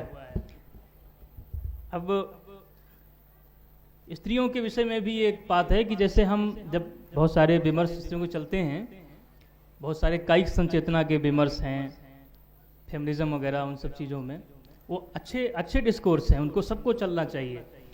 ये छोटे छोटे अलग अलग रूपों में आकर के सारी बातें जो हैं कन्वे होती हैं, लेकिन इसमें एक बात ध्यान रखना बहुत ज़रूरी है कि जो हमने इच्छाएं तय की हैं ना किसी आंदोलन के पीछे, हमारे लिए सबसे ज़्यादा पीड़ा का कारण वही हैं। क्योंकि अगर इच्छाएं हमने रखी हैं और वो नहीं मिली तो भी दुख है, और जिस चीज़ की इच्छा करते हैं बार बार वो मिलता रहे तो भी दुख है, क्योंकि इच्छाओं से मिलने वाले दुख से बड़ा कोई दुख नहीं होता। इच्छाओं से मिलने वाला सुख अगर कई बार रिपीट हो जाए तो उससे बड़ा कोई दुख नहीं होता है। तो थोड़ा अपने जीवन में अप्रत्याशितता के लिए तैयार होना चाहिए। जो शिक्षिकाएं हों, सुन रही हों, वो बच्चों को समझाएं, और जो बच्चे समझ पा रहे हों वो इस बात पे चिंतन करें कि थोड़ा हमें अप्रत्याशितता के लिए तैयार होना चाहिए कि कुछ अचानक से घटे, कुछ अच्छा घटे। उसके लिए भी सिर्फ हर चीज़ के लिए इच्छा रख करके ही हर काम करना, इस चिंतन को थोड़ा सा संशोधन करने की ज़रूरत है, इस दृष्टि को बदलने की ज़रूरत है। बाकी हमसे पूर्व की वक्ता आदरणीय दीदी ने बहुत अच्छी बातें आप लोगों के बीच कही हैं, आप लोगों ने उसको समझा होगा, उसको जीवन में उतारिए। और कोई प्रश्न मन में हो तो जब अभी विजय प्रताप जी बोल लेंगे उसके बाद फिर आप लोग को प्रश्न पूछ सकते हैं। तो आप लोग यहाँ आए हैं, प्रतिभाग कर रहे हैं। प्रतिभाग करने का मतलब इन्वॉल्व होना होता है, लेकिन एक तो इन्वॉल्वमेंट से ज़्यादा, जैसे कोई किसी मैदान का खिलाड़ी हो तो अपने खेल का हाल बता सकता है, लेकिन जो साक्षी होकर देखता है वो पूरे खेल का हाल जानता है। तो आप लोग यहाँ प्रतिभागी होकर नहीं, थोड़ा साक्षी होकर के भी इन बातों को सुने समझें। इसी के साथ मैं पुनः आयोजक अभिनव भारत न्यास और उसके संयोजक अभिनव भारत न्यास परिवार सभी को बहुत साधुवाद देता हूँ इस आयोजन के लिए। इतनी सुंदर संगति बनना, इतनी अच्छी सुंदर संगीति बनना, आप लोगों का यहाँ इकट्ठा होना, और सब बच्चे आए तो बहुत भाव से हैं। ये हम लोगों की त्रुटि है कि हम लोग बातें ऐसी कह रहे हैं जो वो रिलेट नहीं कर पा रहे हैं, लेकिन आगे इस पर भी चिंतन करके कुछ ऐसे सत्र बनाए जाएं कि जिससे आपको हमें समझने में और आपकी बातें हम तक पहुंचने में और सुविधा रहे। इसी के साथ मैं आप सबको बहुत सारी शुभकामनाएं देता हूं। आप सबका पथ हमेशा प्रशस्त रहे। स्वस्ति वा पाराय तमसा परस्तार। और अयोध्या में आए हैं तो राम बजिए, बजराम सिया जिन जन्म दिया, अब का काहू को डर है, परदेसी सब नगर बसे हैं, का काहू को घर। धन्यवाद। बहुत बहुत आभार माननीय। अब हम श्रीमान विजय प्रताप जी से चाहेंगे, हम सभी का अनुरोध है कि आप आएं और हमारी बच्चियों का मार्गदर्शन करें। बच्चों, जो आप लोग चलायमान हैं, यदि स्थिर हो जाएं तो ज़्यादा अच्छा लगेगा। आप बहुत सुंदर श्रोता हैं, बहुत ही अच्छे बच्चे हैं, इतनी देर से शांति बनाए हैं, धैर्य पूर्वक बैठे हैं, तो थोड़ा धैर्य और रखें। आपके बीच इतने अच्छे वक्ता आए हैं जिनका सानिध्य पाना संभव नहीं है दोबारा, तो आपसे अनुरोध है कि शांति बना करके और अपनी शालीनता का परिचय दें। जब आप एक अच्छे श्रोता होकर के सुनेंगे तभी आप बेहतर तरीके से उन प्रश्नों को अपने मन से निकाल पाएंगे जो आपको इनसे पूछना है। अरे दीदी, इतने में तो मेरा टाइम हो जाएगा, आप चिंता मत करो। Welcome back. तो मुझे कितने लोग जानते हैं? जो मुझे जानते हैं हाथ खड़े करो। अरे पिछले सेशन में आया था कि नहीं आया था? आया था कि नहीं आया था? वो पीछे वाली दीदी नहीं बता रही। दीदी हाथ खड़ा करो ना ठीक से, जो मुझे जान गए। पक्का? अब आप सोच रहे होगे, अरे 2 लोगों का भाषण सुन लिया, ये आखिरी फिर आ गए। ऐसा तो नहीं लग रहा? नहीं लग रहा? पक्का? सुनाऊं? देखो, नेता क्या होते हैं ना, नेताओं का तो भाषण चलता रहता है। एक बार एक नेता भाषण देकर आया अपने घर में, तो नेता भाषण देकर आया, अपने नौकर पर गुर्राया। नेता भाषण देकर आया, अपने नौकर पर गुर्राया कि मैं आया हूं थका थकाया, जरा पैर दबाओ राम लुभाया। तो राम लुभाया बोला, मालिक एक पते की बात बता दूं? अरे भाषण से तो गला थका है, आप कहें तो गला दबा दूं? तो थोड़ा सा, अरे मैं नेता नहीं हूं। देखो, जो सबसे बड़ा विद्वान था वो दीदी हैं, उनका नंबर पहले लगा।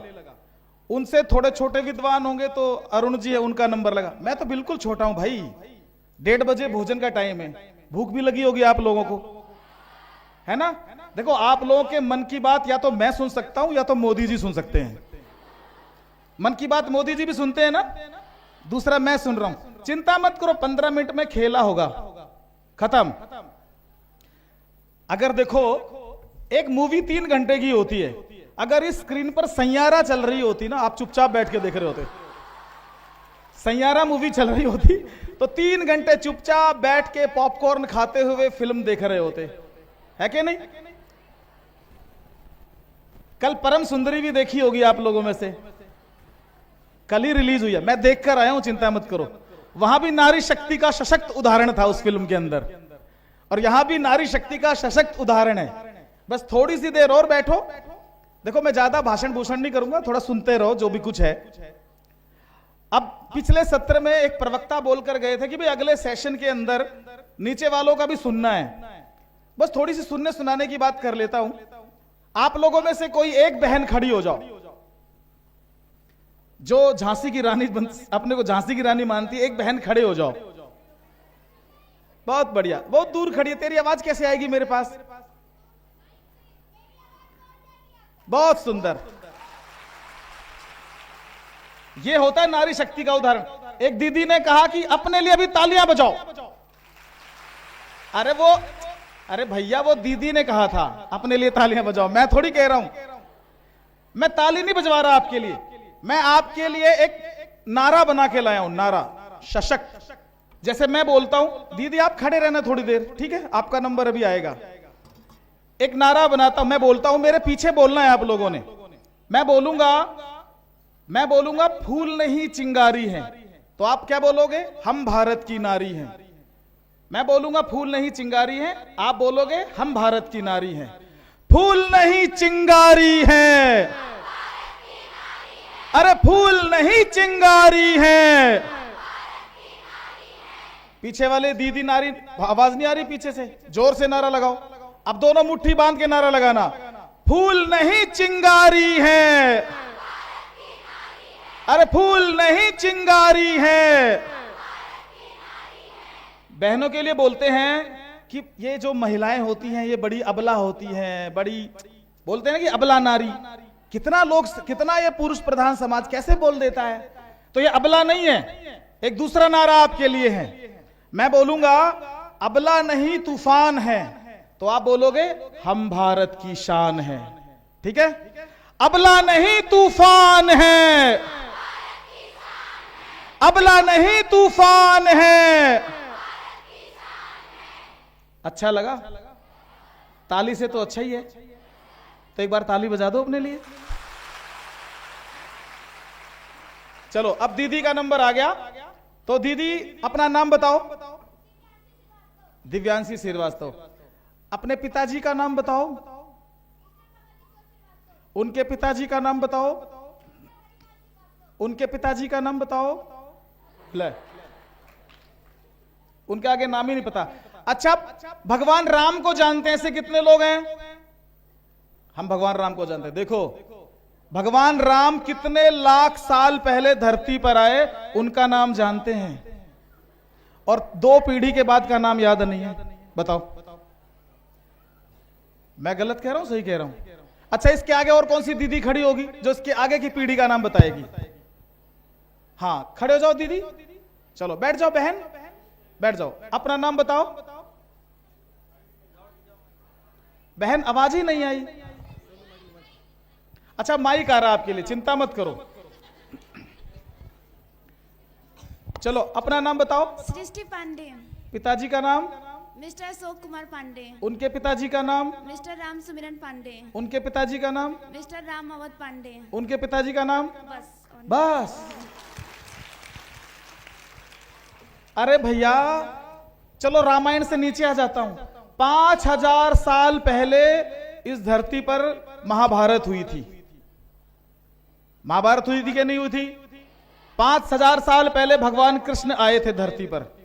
तो 5000 साल पहले, अभी तो 5 ही पीढ़ी का नाम बताया, इसके आगे की पीढ़ी का नाम कोई बता सकता है क्या?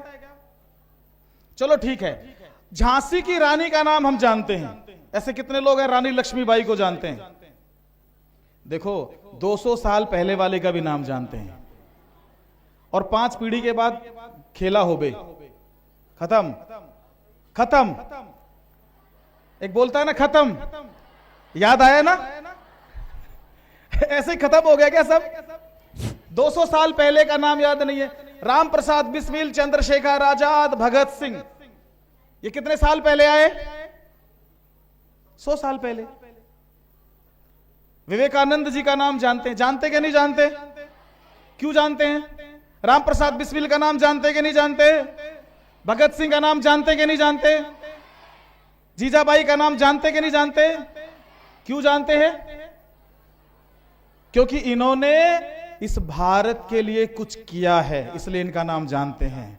और मैं भी नहीं जानता अपने पूर्वजों का नाम। मैंने और मेरे बड़दादा ने भी देश के लिए कुछ नहीं किया, इसलिए मैं भी उनका नाम नहीं जानता।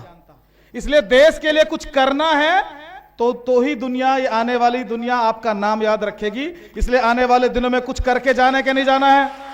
कुछ करना है कि नहीं करना है? कुछ करना है कि नहीं करना? हमें करना है तो हाथ खड़े करो। देश के लिए कुछ करना है।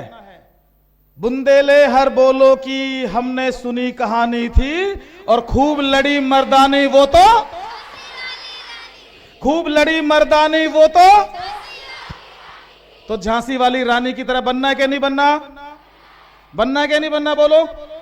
तो इसलिए देश के लिए कुछ करना पड़ेगा, इसलिए मैंने बुलवाया है। भाषण तो मैं भी दूंगा ही, भाषण दे के चला जाऊंगा तो आपकी समझ में नहीं आएगा, इसलिए कुछ प्रैक्टिकल भी करना पड़ता है। प्रैक्टिकल के मार्क्स कितने % होते हैं 100 में से?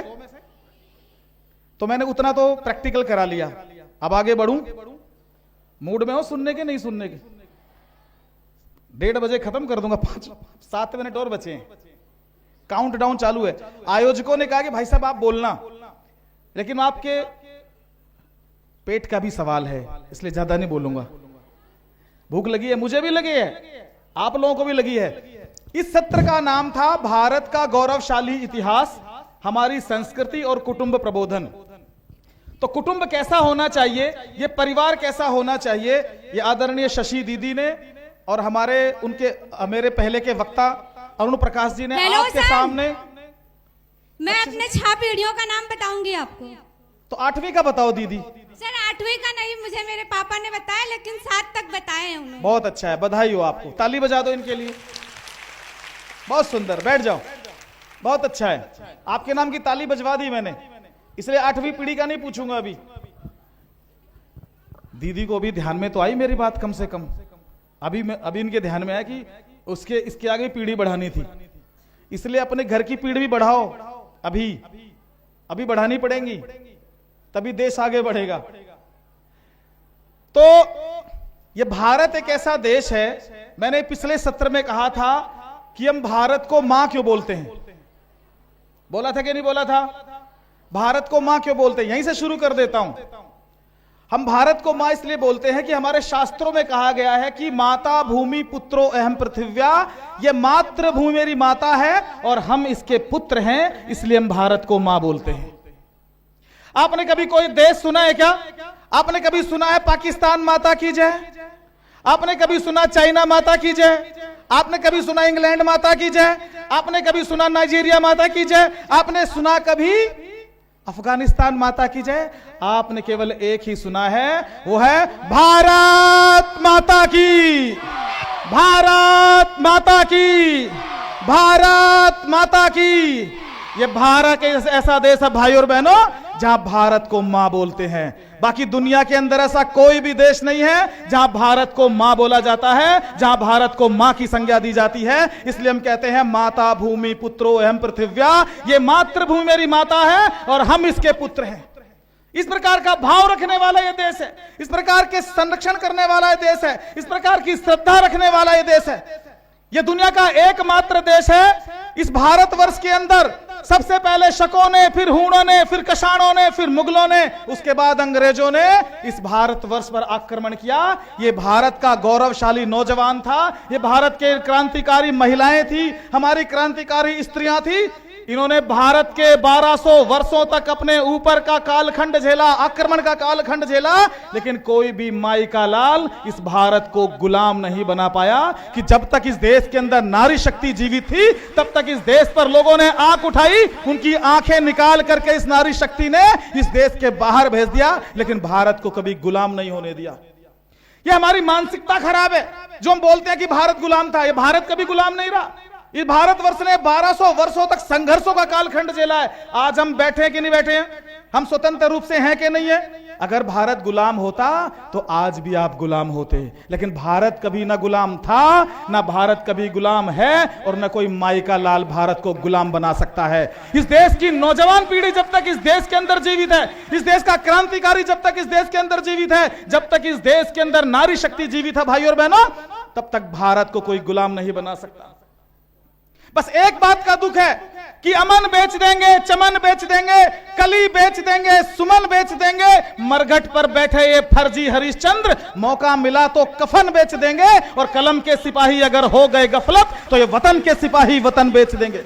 इस देश के अंदर जो खुद को वतन का सिपाही बोलते हैं, जो बोलते हैं कि हम इस देश के रक्षक हैं, लेकिन वास्तव में इस देश के रक्षक नहीं हैं, वो इस देश के भक्षक हैं, जो खाते देश का है और गाते पाकिस्तान का है। इसलिए इस देश के अंदर उन लोगों को रहने का अधिकार है जो खाएंगे भी भारत का और गाएंगे भी भारत का। हमारे पुराणों में कहा है, उत्तरम यत् समुद्रस्य हिमाद्रश्चैव दक्षिणम वर्षम तद भारतम नाम भारती यत्र संतति। जिसके समुद्र के उत्तर में और हिमालय के दक्षिण में, और इसके जो बीच का भूभाग है उसको हम भारत बोलते हैं।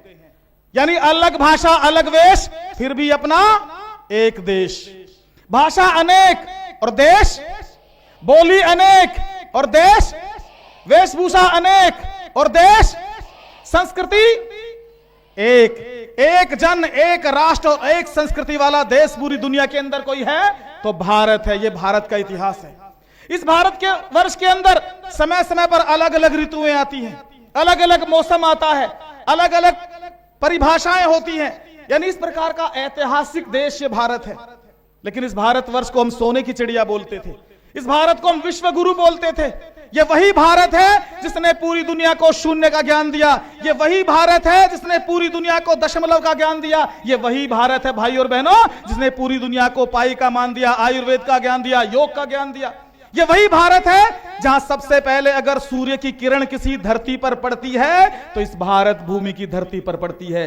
ये वही भारत है जिस भारत देश के अंदर अगर भगवान श्री राम और भगवान कृष्ण चाहते तो इंग्लैंड की धरती पर जन्म ले सकते थे, अमेरिका की धरती पर जन्म ले सकते थे। लेकिन ये वही भारत है जहां भगवानों ने भी कहा कि हम अगर जन्म लेंगे तो इस भारत भूमि पर लेंगे। ये वो ऐतिहासिक भूमि भारत है जिसका नंदन वंदन और अभिनंदन ये धरा करती है, ये समाज करता है, ये देश करता है। ये वही भारत है। और इस भारतवर्ष की संस्कृति पर लाखों आघात हुए, लाखों आक्रमण हुए, लेकिन यह भारत एक चट्टान की तरह एकदम सजीव रूप से देश और दुनिया के साथ खड़ा है। लोग नारा लगाते हैं कश्मीर हो या कन्याकुमारी, भारत माता एक हमारी, अटक से लेकर कटक तक ये भारतवर्ष एक है। लेकिन मैं कहता हूं कि काराकोरम से कन्याकुमारी तक, कश्मीर से कन्याकुमारी नहीं, कश्मीर के ऊपर भी भारत का हिस्सा है जिसको हम काराकोरम बोलते हैं। तो काराकोरम से लेकर कन्याकुमारी भारत माता एक हमारी। ये भारत के नौजवानों के अंदर, भारत के नौनिहालों के अंदर इस प्रकार का आदर्श होना चाहिए। अपने देश के प्रति श्रद्धा होनी चाहिए, अपने देश के प्रति सम्मान होना चाहिए। लेकिन देश का दुर्भाग्य है 1837 के अंदर एक अंग्रेज भारत में आया, उसका नाम था लॉर्ड मैकाले। नाम सुना होगा आप लोगों ने लॉर्ड मैकाले का। इस देश को बर्बाद करने में सबसे बड़ी भूमिका अगर किसी की है तो मार्स, मैकाले और मदरसे की है, जिसने भारत के नौनिहालों के चरित्र को और समाज का पतन करने में सबसे बड़ी भूमिका निभाई। 1835 में लॉर्ड मैकाले जब भारत आया तो उसने देखा ना भारत में कोई चोर है, ना लुटेरा है, ना बदमाश है। यहां तो घरों में ताले ही नहीं लगे रहते, ना तो यहां तो मठ मंदिरों में ताले नहीं लगे रहते, सबके दरवाजे खुले रहते हैं। तो लॉर्ड मैकाले सोचता है ये कैसा भारत है, ये कैसा ऐतिहासिक भारत है। या तो मठ मंदिरों में ताले नहीं लगे रहते, या तो घरों में ताले नहीं लगे रहते। और आज आप देख रहे हैं कि आज के समय में पुजारी महोदय जब जाते हैं शाम को तो मंदिर के अंदर इतना बड़ा मोटा ताला लगा कर जाते हैं कि भगवान को कोई चोरी ना करके ले जाए, भगवान को कोई उठा कर ना ले जाए, भगवान की अष्ट धातु की मूर्ति चोरी ना हो जाए। ये कैसा भारत है जिस भारत ने पूरी दुनिया को दिया है, इसलिए भारत को दुनिया देवता बोलती थी। ये भारत देने वाला है इसलिए देवता है। और आज का भारत कैसा है कि मंदिरों के अंदर ताले लगे रहते हैं। अरे हमारी माताएं बहनें जब घर छोड़कर बाजार मार्केट करने जाती हैं तो घर के अंदर लॉक लगवा के जाती हैं, ऑटोमेटिक लॉक लगता है। लगता है कि नहीं लगता है बताओ? तो लॉर्ड मैकाले ने देखा भारत कैसा है, उसने देखा ना भारत में चोर है, ना लुटेरा है, ना बदमाश है। आज तो गलियों में चोरियां होती रहती है, बड़े बड़े कैमरे लगे रहते हैं चोर को पकड़ने के लिए, फिर भी चोर पकड़ में नहीं आता, चोर भाग जाता है। कैसा भारत है? तो लॉर्ड मैकाले अपने पिता को एक पत्र लिखते हैं कि पिताजी, इस भारत के अंदर इतने पवित्र लोग हैं, इतने चरित्रवान लोग हैं, इतने विश्वसनीय लोग हैं, तो इस भारत पर शासन कैसे किया जाए? तो लॉर्ड मैकाले के पिता उसको वापस एक पत्र लिखते हैं और बोलते हैं कि बेटा, अगर भारत पर शासन करना है तो सबसे पहले भारत की संस्कृति को समाप्त कर दो। तो कवि कहता है कि चमकता हुआ बर्तन कभी पात्र नहीं हो सकता, अश्लील साहित्यों का पोथा कभी शास्त्र नहीं हो सकता, और जिस देश को गर्व नहीं अपनी संस्कृति पर, वो देश कभी राष्ट्र नहीं हो सकता, वो देश कभी राष्ट्र नहीं हो सकता। यानी इस देश को अपनी संस्कृति पर गर्व करना पड़ेगा। यूनान, मिस्र, रोम मिट गए इस जहां से, कुछ खास है कि हस्ती मिटती नहीं हमारी। इस दुनिया के नक्शे से 3 देश समाप्त हो गए। उस देश का नाम है यूनान, दूसरा मिस्र और तीसरा रोम। ये तीनों दुनिया के नक्शे से समाप्त इसलिए हो गए क्योंकि इनकी संस्कृति समाप्त हो गई। लेकिन भारत एक ऐसा देश है जो अपनी संस्कृति के कारण जिंदा था, अपनी संस्कृति के कारण जिंदा है, और आने वाले दिनों में भी कोई माई का लाल भारत की संस्कृति को समाप्त नहीं कर सकता। कि जब तक भारत की संस्कृति जीवित रहेगी तब तक भारत युगों युगों तक चलता रहेगा और भारत का गान और गुणगान पूरी दुनिया करेगी और भारत पुनः विश्वगुरु बनके भारत का दुनिया का सिरमौर बनेगा। आज आप देख रहे हैं भारत अर्थव्यवस्था में चौथे नंबर पर आ गया है और आने वाले दिनों में तीसरे नंबर पर आने वाला है। यह भारत की संस्कृति का ही प्रभाव है। तो लॉर्ड मैकाले की संस्कृति भारत पर हावी हुई और लॉर्ड मैकाले की शिक्षा पद्धति ने भारत के नौनिहालों के मानस पटल पर यानी दिमाग के ऊपर बहुत बड़ा प्रभाव डाला। क्या प्रभाव डाला? तो ऐसा इतिहास भारत में पढ़ाया जाने लगा जहां वीर शिवाजी को पहाड़ी चूहा कहने लगे, गुरु तेग बहादुर सिंह को लुटेरा कहने लगे, भगत सिंह को आतंकवादी बताने लगे। ऐसी शिक्षा व्यवस्था भारत में लागू की गई। 1947 में भारत स्वतंत्र तो हुआ, लेकिन अंग्रेजों ने जाते जाते कहा उन लोगों से जो भारत के नकली नेता थे, मैं पूरी कहानी नहीं सुनाऊंगा, भारत के नकली प्रधानमंत्री और नकली नेताओं ने भारत की शिक्षा व्यवस्था को बेच दिया। किसके हाथों? मार्क्स और मैकाले के हाथों, उनके पुत्रों के हाथों, जिन्होंने भारत के इतिहास को लिखकर बताया। इनमें से जो सिख परिवार के लोग हैं, सिख बहनें जो बैठी हुई हैं, तो सिख बहनों के घर में पढ़ाया जाता है गुरु तेग बहादुर सिंह ने अपने पंथ के लिए, अपने धर्म के लिए अपने सिर का बलिदान कर दिया। गुरु तेग बहादुर सिंह ने अपना सर कलम करा लिया, लेकिन भारत का सर नहीं झुकने दिया। इस प्रकार की शिक्षा व्यवस्था हमारे घरों में दी जाती थी, लेकिन लॉर्ड मैकाले की शिक्षा पद्धति ने भारत की शिक्षा पद्धति को समाप्त कर दिया, भारत के इतिहास को समाप्त कर दिया। नहीं तो इसी भारतवर्ष के अंदर तक्षशिला और नालंदा जैसे विश्वविद्यालय हुआ करते थे और नालंदा विश्वविद्यालय की लाइब्रेरी को किसने जलाया? बख्तियार खिलजी ने जला दिया। नालंदा जहां पर दुनिया के विद्यार्थी पढ़ने के लिए भारत में आते थे, भाई और बहनों, 10,000 से ज्यादा विद्यार्थी तक्षशिला और नालंदा यूनिवर्सिटी में पढ़ने भारत में आते थे। और बख्तियार खिलजी जब भारत में आया तो उसने नालंदा की लाइब्रेरी में आग लगाई और 6 महीने तक वो आग धू धू करके जलती रही, फिर भी भारत की संस्कृति और भारत का इतिहास समाप्त नहीं हुआ। यह भारत का चरित्र था जिसके कारण से आज भी भारत जीवित है। लेकिन लॉर्ड मैकाले की शिक्षा पद्धति, लॉर्ड मैकाले क्या बोलता है कि भारत पर शासन करना, और भारत पर शासन उन्होंने किया। उन्होंने कहा कि ऐसी शिक्षा पद्धति भारत में लाऊंगा, ये जो ब्लैक इंडियंस हैं ये देखने में तो भारतीय लगेंगे, हमको ब्लैक इंडियन बोलता है ना, अंग्रेज बोलता था, हम देखने में तो भारतीय हैं, लेकिन हमारा पहनावा कैसा होगा, हमारा चाल चलन कैसा होगा, वो अंग्रेजियत का होगा। आज उस अंग्रेजियत का प्रभाव हमारी शिक्षा व्यवस्था पर लागू है। आज किसी डीएम को देख लीजिए, किसी आईएएस को देख लीजिए, किसी पीसीएस को देख लीजिए, वो देखने में तो भारतीय है, लेकिन उसका रहन सहन कैसा है? लॉर्ड मैकाले की शिक्षा पद्धति के अनुरूप है। आज लॉर्ड मैकाले की शिक्षा पद्धति कैसे हावी है? अंग्रेज भारत में आए तो यहां गर्मी बहुत थी, भारत में तो गर्म प्रदेश रहते हैं, गर्म क्षेत्र बहुत रहते हैं, तो अंग्रेज जब भारत में आए तो वो कोट पैंट पहनते थे। उनकी शिक्षा पद्धति भारतीयों पर लागू हो गई। भारत, उत्तर प्रदेश के अंदर विवाह का सबसे सर्वोत्तम महीना कौन सा माना जाता है? जिस महीने में शादियां ज्यादा होती है, कौन सा महीना है? कौन सा? जून का। जहां मई जून में गर्मी होती है तो एक सामान्य परिवार, गरीब परिवार भी उसमें शादी इसलिए कर लेते हैं ताकि उसमें ज्यादा तामझाम नहीं करना पड़ता और बहुत आसानी से शादी हो जाती है। मिडिल क्लास फैमिली भी उसी में शादी कर लेती है, बड़े लोग भी उसी में शादी कर लेते हैं क्योंकि मुहूर्त अब आता है। अब तो फैशन बन गया कि नवंबर दिसंबर में भी शादी करेंगे, मुहूर्त तब भी निकलता है, लेकिन सबसे ज्यादा शादियां गर्मी में होती है। अब गर्मी के महीने में 48 डिग्री टेम्परेचर है। कितने डिग्री? उत्तर प्रदेश में 48 डिग्री होता है कि नहीं होता है? होता है ना। 48 डिग्री टेम्परेचर है और दूल्हा एकदम सज संवर करके बड़ा प्रसन्न है, बड़ा खुश है, घोड़ी के इंतजार में है कि सामने घोड़ी खड़ी है, बैंड बाजा बज रहा है, जीजा जी आते हैं, उसको कोट पहनाते हैं, टाई पहनाते हैं, टाई कस के बांध लेता है एकदम। 48 डिग्री का टेम्परेचर, पसीना भल भला कर गिर रहा है चेहरे से, टाई कसकर बांधे हैं और घोड़ी पर जाकर चढ़ जाता, बड़ा खुश है, बैंड बाजा बज रहा है। और भाई साहब कोट पैंट इसलिए पहने हुए हैं क्योंकि लॉर्ड मैकाले की शिक्षा पद्धति हावी है। ऑस्ट्रेलिया में, इंग्लैंड में, अमेरिका में सर्दियां होती हैं, इसलिए वो जब भारत में आए तो उनका रहन सहन कोट पैंट वाला था और इस भाई ने भी वही रहन सहन अपना लिया। किसने? जो कोट पैंट सिलवाता है शादी में। मैं तो कोट पैंट ही सिलवाऊंगा शादी में, इससे नीचे नहीं जाऊंगा। और घोड़ी पे चढ़ता है, घोड़ी पे चढ़ने के बाद गर्मी चाहे ऐसी तैसी में जाए, कोट पैंट नहीं उतारूंगा। लॉर्ड मैकाले की शिक्षा पद्धति। उसके बाद गाना बज रहा होता है। गाना कौन सा बज रहा होता है?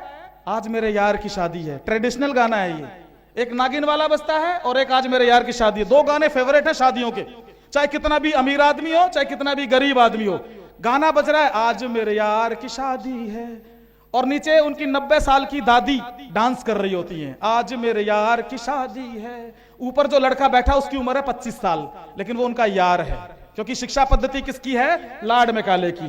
तो नीचे जितने बुजुर्ग थे घर वाले सब टांग उठा करके, ऐसे हाथ उठा करके नाच रहे हैं, आज मेरे यार की शादी है। लेकिन लड़का 25 साल का है, वो उनका यार है। इतने में जो पीछे लड़का बैठा था कमर पकड़ के भैया की, उसकी उम्र है 10 साल। वो कूद कर नीचे आता है, बोला मैं भी नाचूंगा, और नीचे डांस करता है और गाना गाता है, आज मेरे। तो ऊपर 25 साल का, नीचे 10 साल का, लेकिन उसका यार है वो। तो ये शिक्षा पद्धति किसकी है? लॉर्ड मैकाले की शिक्षा पद्धति भारत में हावी हो गई। लॉर्ड मैकाले की शिक्षा पद्धति ने भारत के नौजवानों का, भारत के नौनिहालों का क्या कर दिया? नाश कर दिया। तो कुटुंब प्रबोधन कहां से आएगा? ये परिवार प्रबोधन कहां से आएगा? ये भारत का इतिहास कहां से आएगा? तो इस प्रकार की शिक्षा पद्धति ने जब भारत पर अपना आक्रमण किया, तो ये भारत पर आक्रमण होने के बाद इस देश के क्रांतिकारियों ने अपने प्राणों की आहुति दे करके इस देश पर अपना सर्वस्व न्यौछावर कर दिया। तो इस प्रकार का देश ये भारत देश है। इस प्रकार का देश ये भारत देश है, जहां पर सबका, जब भारत ने कहा कि सर्वे भवन्तु सुखिनः सर्वे सन्तु निरामया, सब सुखी हो, सबका कल्याण हो, सबका विकास होना चाहिए, इस प्रकार का भाव रखने वाला ये देश है। जिस भाव रखने वाले इस देश के हम नागरिक हैं। आने वाले दिनों के अंदर यह भूमिका हमारी है, आने वाले दिनों के अंदर ये योजना हमारी है। बस एक छोटी सी बात कहकर अपनी वाणी को विराम दूंगा, 10 मिनट ज्यादा हो रहे हैं। एक आखिरी बात बोल करके अपनी बात को समाप्त करता हूं। इस देश के अंदर बहुत सारे प्रधानमंत्री हुए। जब देश आजाद हुआ तो पहले प्रधानमंत्री का नाम क्या था? आवाज नहीं आई मेरे कान तक, मैं थोड़ा बहरा हूं। और चाचा नेहरू कौन थे? चाचा नेहरू भी कोई थे ना? वो कौन थे? वही थे। तो उनको दो लोगों से प्यार था, बहुत प्यार था। जैसे सैयारा में प्यार चल रहा था ना मूवी में, परम सुंदरी में जैसा था, वैसा उनको भी था। तो गुलाब से बहुत प्यार करते थे, गुलाब से उनको बड़ी मोहब्बत थी, और एक अंग्रेजों से बड़ी मोहब्बत थी उनको। जरा इतिहास उठाकर देखना। अभी रिकॉर्डिंग कर रहे हैं कुछ लोग, मेरा वायरल कर देंगे। ये तो मंच से बोल रहे थे पहले प्रधानमंत्री के बारे में, लेकिन मुझे किसी से डर भी नहीं लगता। मेरे लिए कंट्री फर्स्ट, नेशन मस्ट, ये मेरा देश का भाव है, मेरे देश के लिए श्रद्धा है। इसलिए मेरा देश सबसे पहले है, मैं रहूं या ना रहूं, मेरा देश रहना चाहिए। इस प्रकार का भाव लेकर मैं आपके सामने बात रख रहा हूं। तो उनको गुलाब से बहुत प्रेम था और अंग्रेजों से बहुत प्रेम था। तो सबसे पहले प्रधानमंत्री थे। हालांकि उनको प्रधानमंत्री नहीं बनना था, प्रधानमंत्री तो किसको बनना था? बहुत बढ़िया, कितनी अच्छी बहनें हैं, पता लगा कि आज पढ़ते लिखते भी हो। तो वल्लभ भाई पटेल को देश का प्रधानमंत्री बनना था।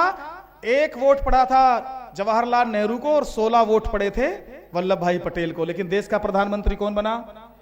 जवाहरलाल नेहरू जी। हमारे देश के अंदर ऐसे प्रधानमंत्री आए जिनका पानी कश्मीर के चश्मे से आता था। चश्मा समझते हैं, जहां पानी का झरना बहता है, बड़े पौष्टिक गुण होते हैं, मिनरल वाटर्स होता है, बहुत तगड़ा पानी होता है, पीने का पानी वहां से आता था देश के एक प्रधानमंत्री का।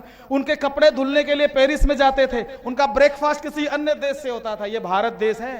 देश के एक प्रधानमंत्री ऐसे हुए जिन्होंने देश को इस प्रकार से बेचा।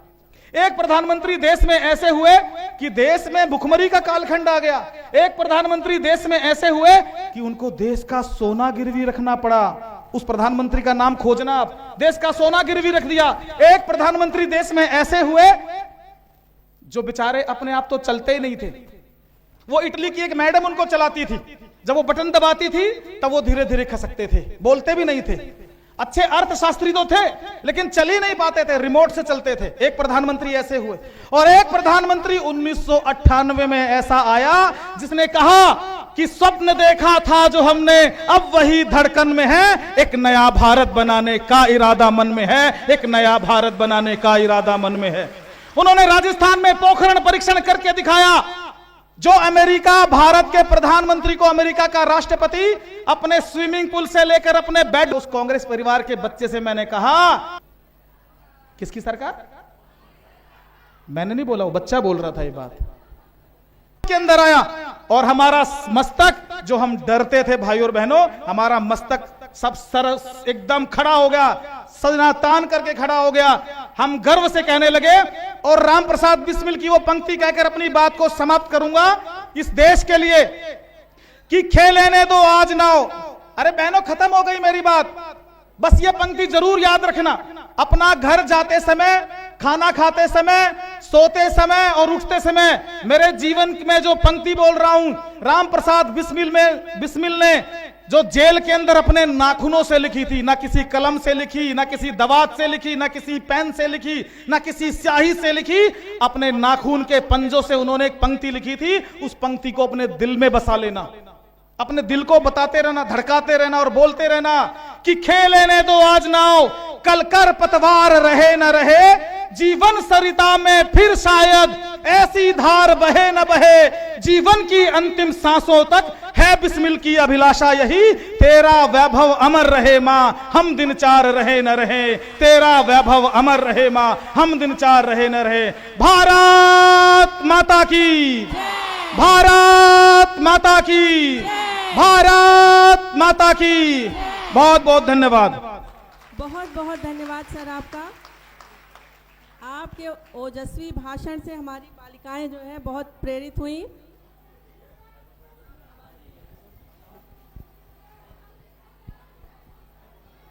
हेलो,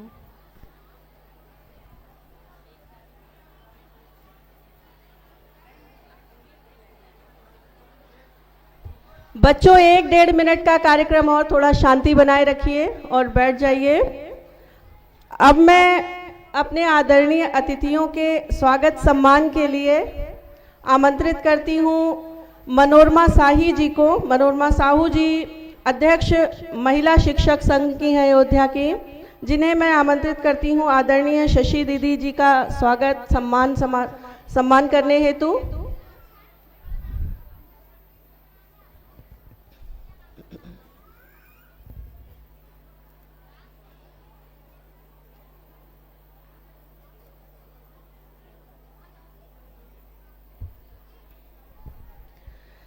दीदी जी राष्ट्र सेविका समिति की क्षेत्र प्रचारिका भी हैं और इन्होंने हमें आज अपना मार्गदर्शन दिया है।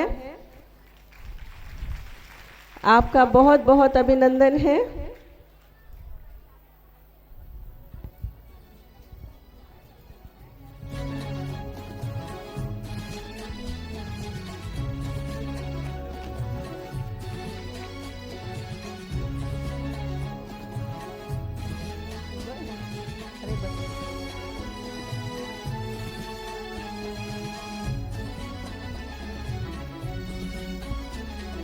देश हमें देता है सब कुछ, हम भी तो कुछ देना सीखें। देश हमें देता है सब कुछ, हम भी तो कुछ देना सीखें।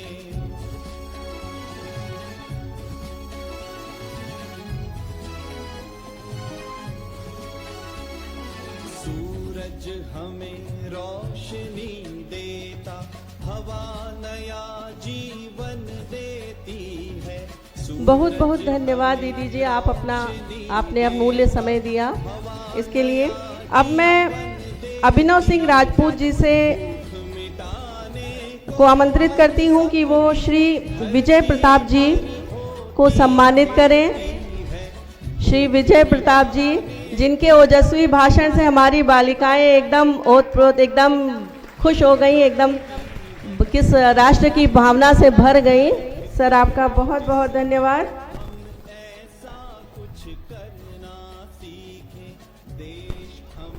अभिनव भारत न्यास की ओर से आपका स्वागत, वंदन, अभिनंदन और आपके आगमन हेतु आपने अपना अमूल्य समय हमें दिया, इसके लिए आपका बहुत बहुत धन्यवाद।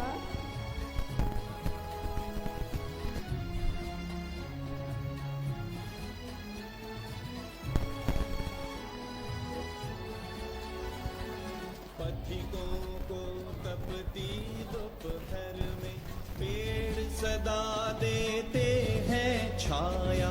पथिकों को तपती दोपहर में पेड़ सदा देते हैं छाया। सुमन सुगंध सदा देते हैं हम सबको फूलों की माला। सुमन सुगंध सदा देते हैं हम सबको फूलों की माँ